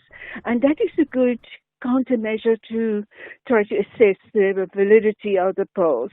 So there is a veracity in the polls in indicating general directions, although the polls at this stage will not be very accurate in predicting the exact scope and extent of change. We've also seen, Prof. Ngomezulu, over and above some of the institutions that Prof. Boyson has mentioned, that political parties themselves run polls leading up to an election. And I always wonder about, again, that credibility of those polls, how independent they are, how accurate of a picture it tells, even though they are emerging from internally within the party. In the main, so when political parties conduct polls, they want to sway voters, because we can use the polls to sway voters, more especially those who are undecided. There are voters who are adamant that I'll vote for party A no matter what, even if there is litigation against the party, even if its members have a number of issues to answer to, but I'll still vote for them anyway. And then there are others who will tell you that I'm not voting for this party, no matter how clean it can be, no matter how the municipalities that are run by that party perform, but I'm not going to vote for it. When political parties conduct polls, then they have that in mind. They have an agenda that they want to achieve, and in this case, to portray themselves as being better than other political parties. So compared to the institutions that the Prof. Boyson has just referred to, Ipsos or SRF, and then compare that with polls that are conducted by political parties, I'll be more amenable to believe polls that are conducted by independent institutions than the ones that are conducted by political parties. The only time I can believe polls that are conducted by political parties, if they have the features that I referred to earlier on, their diversity in all the variables that I referred to, then in that case, there could be a semblance of hope that they conducted those polls objectively and not necessarily to meet a particular objective. Prof, in conclusion, Professor Boyson, I always wonder about the emphasis we place on these polls. Madlamini in Mdantsane is voting on the basis of what's happening in her area and is not going to be swayed by what an opinion poll says about what is likely to happen in her area. Yes, indeed. And that is the magic of local government elections and possible added inaccuracies of public opinion polls. People really have such diverse experiences on the ground. Each municipality has got different histories, different experiences with their coalition governments, for example. And so there's so much diversity, a lot of diversity that comes through in local opinion polls. Local government elections are just so difficult to forecast election by election, municipalities by municipalities. And that is where, if one just looks immediately beyond the parties that voters are asked to indicate what they will be voting for, one also looks at questions of are people happy with how the economy is performing, how their position in the economy has been changing or not, and the general direction that the country is moving in. And on both these fronts, these two types of questions, there are indications that voters are shifting in South Africa, that they're moving away from previous dominant party system towards much more diversity and fragmentation, support for small parties probably than we had seen previously. So big direction change indicated by other questions in these polls as well. That's all the time that we have. Thank you very much to you both, Professor Susan Boysen, Emeritus Professor at the University of the Witwatersrand, as well as Professor Bheki Ngomezulu, Professor of Political Science and International Relations at the Nelson Mandela University. It's 8:30, time for the latest news headlines with Ann Musa. Thanks, Koketso. Good morning. In the headlines, the bail hearing of a Tshwane Metro Police Department officer and his wife is expected to resume in the Polokwane Magistrates Court in Limpopo today. Taxi boss Joe Ferrari Sibanyoni is expected to take the stand at the Matlanga Commission of Inquiry this morning. Sibanyoni is accused of running an extortion racket and laundering money. And police have arrested 5 suspects following the discovery of a dagga lab in De Deer in the Vaal. Officers also confiscated dagga with more than 1 million rand. I'll have details on these and other stories at 9. SAfm, guiding you through the rush hour traffic. Good morning. A couple of big delays on Joburg's highways now. Crash on the N3 north between London and Marlborough. Traffic coming up from Edenvale is heavy. Also collision on the Bike 1 north around Carr Street, and that means the Bike 1 from Gold Reef City through the Crown into Braamfontein stays bad. Behind that, the Mike 2 from around about Joe Slovo through to Crown is heavy as well. Bit of pressure on the Mike 1 between Woodmead and Grayston Drive in the Santon area. Pretoria looking generally okay now. The N1 going north is fine. The N1 coming south between Montana and Storenville. That crash scene also a thing of the past. Thankfully, it is out of the way. Durban has been a good run through Spaghetti Junction up to Umgeni Road. Very light Friday conditions there. A little bit further up if you're on your way to the airport. Touch on the brakes approaching Gateway, but nothing too serious. And if you're driving Cape Town this morning, the N2 inbound staying busy between the airport and Mowbray Main. There are 2 crash scenes, one near Rappenburg and then one around the M5 highway. That is heavy as you come in towards Cape Town. It gets really heavy from about Jake's Kerbell Drive. N1 from Kilbasson, Paro type area through the city centre behind that Marine Drive through Pardon Island, backed up getting into the Mike 1. Just south of Joburg in the Vaal area, by the way, the R59 remains closed for Renahang to clear up yesterday's truck crash and Haschem spill incident just by the Boylow Street exit. With your traffic update, I'm Rob Byrne. This is SAfm Sport with Zai Khan. For the last one this morning, hey, revenge time for the Springboks. Rassie and the boys need to make a plan because I am tired of these All Black supporters, Zai, who are on my case. It's enough. Yes, no casual Friday for the Boks. It needs to be all business as we need this redemption against the All Blacks in Cape Town tomorrow. Yeah, I feel you, Cookette. So this is going to be our biggest appointment this weekend, you know. Green and gold, please, we need you to get over the line. So yeah, the Boks facing this defining second test against the All Blacks. Victory would level the 4-test series at 1-1 after last weekend's defeat at Ellis Park, while another loss would leave South Africa's title hopes hanging by a thread. Coach Rassie Erasmus's call for smarter decision making and better execution after admitting the Boks failed to convert long periods of dominance into points. Siya Kolisi returns to lead the side, while the fitness of fly half Henry Pollard remains under close scrutiny ahead of kickoff. On to cricket, the Proteas return to Windhoek today, determined to start with a win in their T20 series against the host Namibia and Zimbabwe. Standing captain Bjorn Fortuin says there's no scars from last year's shock defeat to Namibia, insisting South Africa have moved on and are focusing on the task ahead. With regular skipper Aiden Markram rested, Fortuin says the young squad sees the series as a chance to stake a claim ahead of the packed international season. The Proteas face Namibia this afternoon, first ball at 2 p.m. South African time.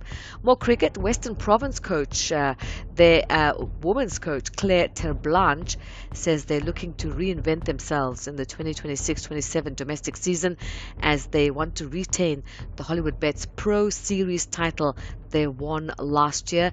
The new season was launched in Johannesburg. Terblanche says no, they'll have a target now on their backs and says they need to dig deep to keep it ahead of the pack. I think it's about digging in a little bit more into the detail of where we can improve to uphold that level of where we want to be at. So yes, it might be harder to repeat, but there are things you can put in place in order for that repetition to happen. I know for sure that yes, the outcome is to win or retain both trophies again, but how we go about that and how we fuel that is what we need to discuss. All right, from cricket we move to football. Orlando Pirates looking to book a place in the record-extending 5th consecutive MTN8 final when they host Sekhukhune United. That's in tomorrow's semi-final second leg. Holding a slender first leg advantage, the Buccaneers will look again to inform striker Boitumelo Rediopane to lead this charge, while Sekhukhune will rely on their veteran defender Daniel Cardoso to keep the young forward quiet. And finally, we also have some news from South Africa's Luke Truter. He delivered quite a performance to win the Betway Blue Label Unlimited Golf Invitational at the Eye of Africa Signature Golf Estate. The 22-year-old amateur finished on 7 under par 29, edging Francois van Staden by a single shot to secure his first Blue Label Unlimited Bushveld Golf Tour title. That's your sport on the National Briefing. A swing back for more, and that's with John Hediker around 12:30. I'm Zai Khan. This is what progress sounds like. At South African Airways, we've added more aircraft to the runway, increased our flights from just over 1,000 in 2021 to over 24,000 last year. And we continue to add more destinations and routes. It's steady progress over time. We know there's still work to do, but every day we're building something stronger. An airline that shares the resilience of the country it carries. South African Airways. Book your next flight at flysaa.com today. Durban, the promenade is calling and the purple wave is taking over the East Coast. It's time to lace up for the Hollywood Bets Durban 10-kilometer road race on Sunday, 30 August. The race covers the beautiful tour of the city, combining urban streets, scenic coastal roads, and stunning beachfront stretches with views of the Indian Ocean. Catch all the action live on SABC2 and SABC Plus from 7 a.m. on Sunday, 30th of August. The Hollywood Bets Durban 10-kilometer road race, brought to you by SABC Sports.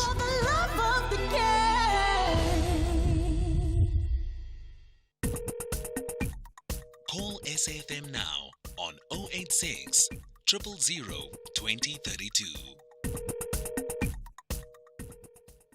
Ska peta o etsa ntwe e ska peta o etsa mogolo a ke criminal ska peta o etsa ntwe o bua esa o bua esa o bua something.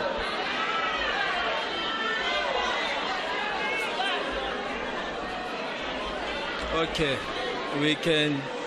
If we sa hlompi muthom le rona ra khona o sa hlompi bena le capacity tsona le ao. Morning, Kuketso Minister from Listeners. Kuketso Adara lost it and he should apologize. Simple and straightforward. Pule was trying to say to you that if you are in charge or a leader, you need to take everything that is coming from your community. It's not that he justifies what Dada did. And I think Dada should have known that every now and then ANC leaders or anyone, politicians are called Botsotsi, and it's a common word that is used in the township. So he should not have or take any offense. And sometimes people tell you when you did a trick, they'll tell you when out, but you never took offense. I think that should have been corrected. Your call's 086 0002032. A reminder that Dada Morero did apologize. Let's go to Bethlehem. Thomas, good morning. Mranak. Man, my brother, thank you very much. The rotten language, ne? Because I don't know. Let's rather avoid it. No, I don't know English very well. Okay, I thank you very much, Ndatewaka. I would like to say that Morero, thank you for what you have done. We have just put our leg right in front for taking out ANC from the rulership. Thank you very much in that. I don't know where are you coming from. So I think other people are still coming again, those who are in the leadership, that will help you to remove ANC. This shows we are being ruled by the criminals. We have been said this long ago. There is only one man I honor, that Ramaphosa. That man has been sweared left, right, and center in the parliament, in the public, in the corners, in the street. You will never hear complaints or taking back the bad word to the community that he fed him. Okay. He knows that he eat our money. Well, did he though? No, but here's another thing, Dada Thomas. Let's also be fair. Is there any proof or anything out there that says that Dada Morero is a criminal? Is there anything out there? Yes, he's there. Okay, Is there. He's a leader, ne? Look at how Johannesburg is it. Is it stealing the money? Does it make the money? Whose servicing the what you call the Johannesburg? No, but proof of criminality. Dilapidated under his eyes, my brother. He is a criminal. He's eating the money of us. All right, Dada Thomas in Bethlehem. No, but let's also, criminal. Is he a criminal? Is one thing to say the state of Johannesburg is in itself possibly criminal, but does it make Dada Morero a criminal? Active citizen in Polokwane, good morning. Okay, so Brian. You know, the moment you accept nomination to become a political leader, you surrender your privacy, you surrender everything about you as a private citizen, and you are subjecting yourself to 100% scrutiny. Even if you are accused of witchcraft, you accept it. And more so that you are, that Morero was aware that the person speaking to him was an elderly person, but he still got the guts to insult back an elderly person. In African culture, that is it's absolutely unacceptable. But I want to agree with the latest caller to say thank you, Dada Morero, for helping us to destroy the ANC. All right, active citizen in Polokwane. Nagedi in Polokwane, we stay in Limpopo. Nagedi, dumela. Dumela, dumela, dumela. Last week, sorry, I won't be long. Last week we took a phone like the situation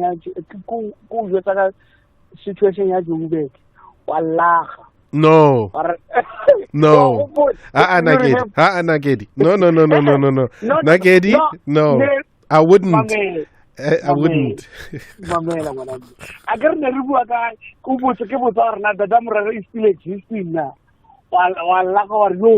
Okay, that I remember. Okay, yeah. That I remember. That's one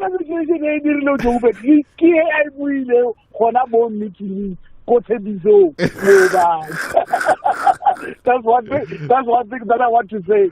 Thank you. Thank you very much, Nagedi in Polokwane. And of course, a lot being said around what Dada Morero had to say, and it is a big deal because you can't speak like that, and especially addressing an elder. Yes, you did apologize, but it was out of order. Another story that we did deal with is the state of the SANDF. We had that conversation with Biki Khrief on the state of the Department of Defense and the lack of money, the pressure on personnel in the SANDF. And this is what you want to speak about. Zindela in Durban. Good morning. Morning, Koketo. How are you? All right, brother.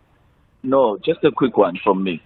Look, Koketo, we shouldn't be surprised getting these kind of reports, even regarding the state of our state of the security as a nation, in particular this is the SANDF. I mean, whenever you see these things, they are just symptoms of the rot that is in the head. You know the saying that when the fish is rotten in the head, the entire body has no way out. The ANC leadership is rotten, all of it, to the core. What we are seeing is a result of the leadership of the ANC, the state of the country, the way it is, the security, the borders, every mess, we put it at the feet of the ANC leadership. And nobody else can take responsibility except the ANC. If they want to be held and be called the leaders of society, they must also take responsibility for the mess that the state of our nation is in. So with regards to the state of our defense force, we cannot look anywhere else except for the leadership that the ANC has provided, and it's been deliberate to make our security weak so that things could just happen anyhow in our country. There is no security. We don't feel safe as citizens. We can no longer kick this can down the road anymore. It's time for the ANC to exit. They are done. They have failed, period. The idea of it being deliberate, Zindela, to whose benefit? It's to their benefit because they are a criminal organization. It's to their benefit. I mean, we are here sitting with Madanga Commission. How many members of the ANC leadership who are involved in this chaos, in this crime? They are part of it. They are part and parcel. Even with the issue of illegal foreigners, they were deliberately allowed because they are benefiting from it, drug lords and so forth. They are linked to them. They are benefiting. They finance their own organization. So they are a criminal organization. It's time that we call a spade a spade. We can't be hiding and sticking our head under the sand. The ANC is a criminal organization, period. Hey, Zindela in Durban. Tabo in Mtata. Molodad. Greetings, Mr. K and the SA listeners, and thanks for taking my call. Today I want to make my input about Mr. Gedleyihlekisa Zuma. His recent visit to Mthatha for campaigning. Yes. Yes, Mr. K. In Eastern Cape for Mthatha, we are not hungry in the head. We are hungry in the stomach. You can fool some people sometime, but you cannot fool all the people all the time. So, Umsholozi, we don't want his blood money here, and we are scared of being sold to Russia, because according to Checkpoint, we heard that those who recruited our brothers to Russia were in the WhatsApp group called MK Russia Mission. And we were blessed by the daughter of Msholozi to report to us that her sister is directly involved in that trafficking of our brothers to Russia.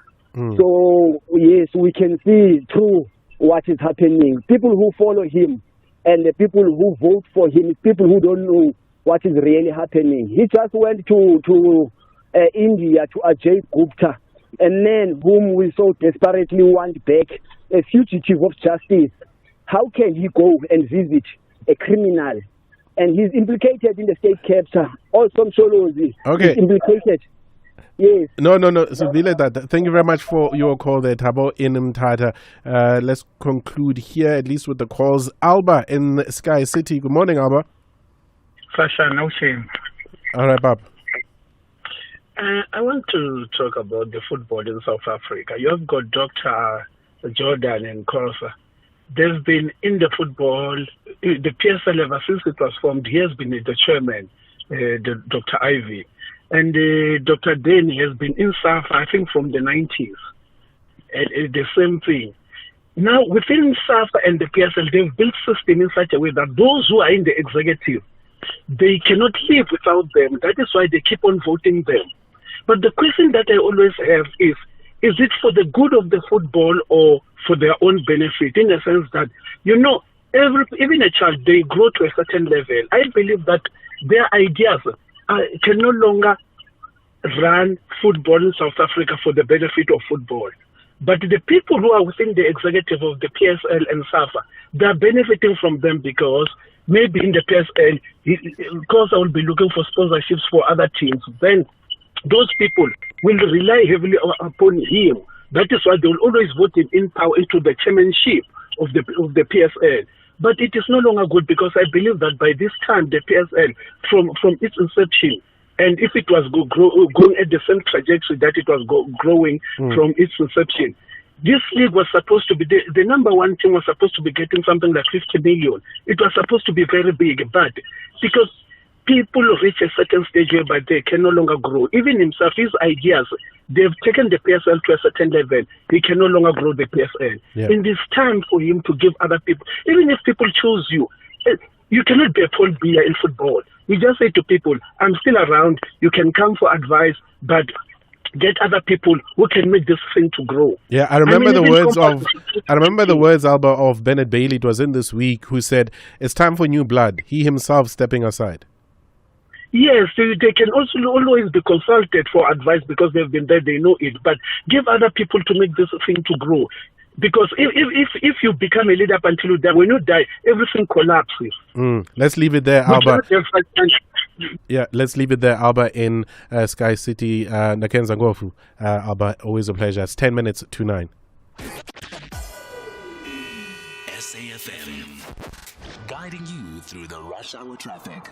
Just a reminder, if you're driving in from the Vaal area, the R59 at Vereeniging remains closed. Still busy with the recovery of yesterday's truck crash. R59 north at Boy Low. It's really central Vereeniging. You just come off, do a little detour, and I guess come back on further north at the Hoekop Road on-ramp. That's your way around that. Joburg, earlier crash on the N3 north that we reported by the Marlborough London Road exit through to Marlborough Drive. It's still there. It's quite slow this morning, moving up through Edenvale. The M2 and Mike 1 North routes heavy into Crown due to a crash by the Car Street exit just through the double-decker. Mike 1 at Gold Reef City. M2 is all the way back to Benrose. That is heavy. Coming out of Pretoria, M1 looking good through Midrand. No major problems there. Durban's had a very good run through the traffic this morning. The N2 has been clear most of the morning between Spaghetti Junction and Umgeda Road, and it's still looking good if you're on your way towards King Shaka International. And Cape Town, the N2 inbound between the airport and Hospital Bend stays busy. Series of crashes. There is still one to be cleared up just as you come between Rappenberg Road and the M5, so that N2 inbound is busy. Marine Drive onto the M1 slow, and the M1 to Elevated Freeway, pushing a queue back towards Century City. With your traffic updates, I'm Rob Byrne. Let's have the conversation. WhatsApp voice notes on 0614 104 107. ANC will never discipline their members because themselves they are not disciplined. How can you discipline someone when self you are not disciplined? It's because of they are taking the voters for granted. Okay, so I think that even if you are an elder, you should know what your rights are and what is the responsibility, because your rights have got a limit. Can't be going around insulting people, calling them criminal. If you will insult me, I will insult you back. So I'm actually supporting the mayors. Thanks. The ANC officials or the ANC itself, they must not feel offended when they call them thieves and criminals, because they've been stealing for the past 30 years. Therefore, they must sustain those criticisms. They are thieves. The community has the right to call them thieves and criminals, because now this the way thieves is attached to their personality, their character. That's the way how they do things. Aubrey. Built in Mzansi on the National Briefing. Our last conversation for this morning, an important conversation in our Build in Mzansi focus, highlighting solutions, innovations, and progress stories from across the country. Our next guest has built an educational organization that helps young people reach their goals and has been supporting learners from low-performing levels to higher achievement for more than a decade. Tsietsi Letimile, CEO and founder of Sankofa Tutorial South Africa. Tsietsi, thank you very much for your time this morning, and thank you for what you're doing for young people in this country. Good morning. Good morning, Tate Kogetso. How are you? It's a pleasure. It's a pleasure. One of the highlights is just watching and learning of people such as yourself, Tsietsi, who are giving back. Where did Sankofa Tutorial SA start? It started back in Dobsonville, Soweto. I was doing my practicals, actually. I was still in the University of Johannesburg. And then the school had a problem with mathematics. The principal asked me to help. And then that's where Sankofa started back in 2014, the 1st of February. And if we're to focus on what you have found in these communities, and also just maybe an example, Tsietsi, of the... an example of the success of your work. Tell us about one or two of these young people who at a particular time there were low performances, and then what you were able to do as a collective in changing their fortunes. You know, especially where I started in Dobsonville. When I started there, I met a learner, Jabulo. He was still doing grade 11 at the time, I think. He actually had a contract signed with Discover. He was recruited by Orlando Pirates, and because he was doing so bad academically, he was considering that. And then I told him that, you know, sports, yes, it's a good thing, but at least have a backup as education. Come here and then let's try to build your academic, and then you can continue with sports later on. Now he's a physicist. He's graduated from the University of Johannesburg. He's changed his life. His mother used to be a domestic worker. Now he's the first graduate at his home. That's one of our achievements. The other one, we had a learner, Graham Mkhanyago from Proteathlon, who actually won the best performing learner in Gauteng back when Panyaza Lusufi was still the MEC of Education, and got an award straight from the MEC himself. So it's some of the impact we've had, and that's just touching the tip of the iceberg. That is incredible. This might sound like a silly question, but I think it's so important, Tsietsi. Why do you care? I don't know. I can't answer that. I've always liked helping people. I have to say it's one of my things. I remember someone once said to me, you know, you like to make yourself a black superhero. You just like to go around helping people. So I've always been like that. It's just that with education, I think I found my place and exactly where and how to help and make the most impact, because when you help the kids, you change the whole society. Any help that you need, are you getting support from community members? Are you getting support from corporates? And for some people who might want to assist, where do you need hands? I do get support, especially from our clients, people who do support us. The help I would need, I think, is to get more access to schools, because I can't help learners on the streets. So some of the challenges I meet is to get the schools so that I can be able to help more learners. And what about provincial government? Isn't Lamahang Maile and them, opening up these schools? They do. I don't want to lie. The schools are there. It's just negotiating with the head of schools. That's where the problem is. The department itself, no, it doesn't have a problem. It doesn't have a problem. We appreciate the work that you do, my brother. Thank you very much to you and the Sankofa collective. Thank you very much. It's Tsietsi. Thank you very much, sir. Have a lovely day. Tsietsi Letimile is CEO and founder of Sankofa Tutorial SA. Principals, heads of schools, there are people who want to come in and help. The department is on board. Open up the schools so that there can be some assistance there. It's about a minute and a bit before we get to the latest news at 9 with Ann Musa.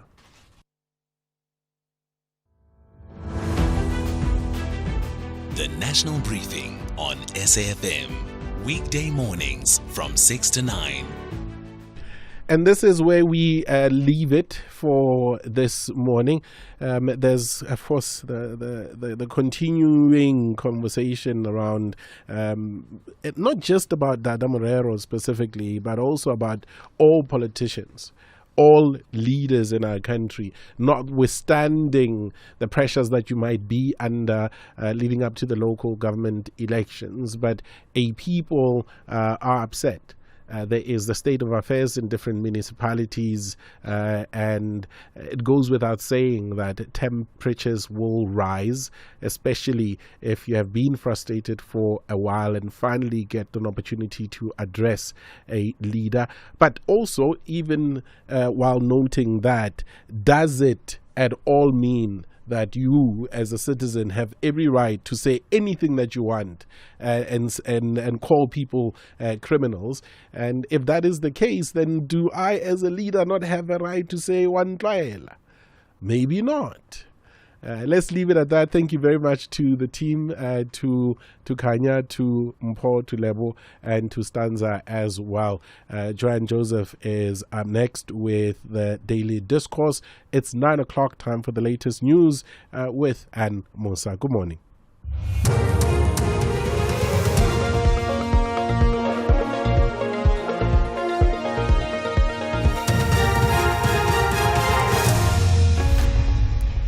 Thanks, Koketso. In our top stories, TMPD officer and wife back in court for a bail hearing, and taxi boss Joe Sibanyoni expected to testify at the Matlanga Commission. Good morning. The bail hearing of a Tshwane Metro Police Department officer and his wife is expected to resume in the Polokwane Magistrates Court in Limpopo today. Yesterday, the defense lawyer, Advocate Hlawu Maluleke, applied for a postponement in order to consult with his clients, Peter Nonyane and his wife Charlotte Tibana, before cross-examining Colonel Daniel Makua. Tibana, who's a lawyer, and Nonyane are facing 35 charges of fraud, money laundering and corruption. They allegedly defrauded the estate accounts of 5 families of more than 4 million rand. Abafani Munyai reports. The state witness, Makua, has concluded his testimony being led by the senior state advocate Martin Mulukwane. Makua has told the court that accused number 1, Tibana, has in the past called him to stop the investigations. He also said that accused number 2, Gagash, also attempted to interfere with investigations. He also said that more cases will be opened against the accused. The defense lawyer, Maluleke, will begin his cross-examination. Taxi boss Joe Ferrari Sibanyoni is expected to take the stand at the Matlanga Commission of Inquiry this morning. Sibanyoni is accused of running an extortion racket and laundering money. He allegedly forced a mining executive to pay more than 2.2 million rand in unlawful protection fees. The former Hawks head, Dr. Godfrey Libya, testified yesterday. He denied knowing murder-accused Katiso KT Mulife or interfering in a police operation at his home in Sandton in Johannesburg in December of 2024. He will return to the Commission on a date yet to be announced. Police have arrested 5 suspects following the discovery of a dagga lab in De Deer in the Vaal. Officers also confiscated dagga with more than 1 million rand. The suspects include 2 Jamaicans, 2 Malawians and a Lesotho national. Gauteng police spokesperson Tinswalo Sibeko says police also discovered firearms. During the operation, police recovered a .303 rifle and a 9mm Glock pistol. The suspects are facing charges relating to contravention of Section 3 and 5B of the Drug Trafficking Act 140 of 1992. 2 of the 5 suspects are also facing additional charges of possession of unlicensed firearms and ammunition. The suspects are expected to appear before the Meyatin Magistrate Court soon. Police investigations are ongoing.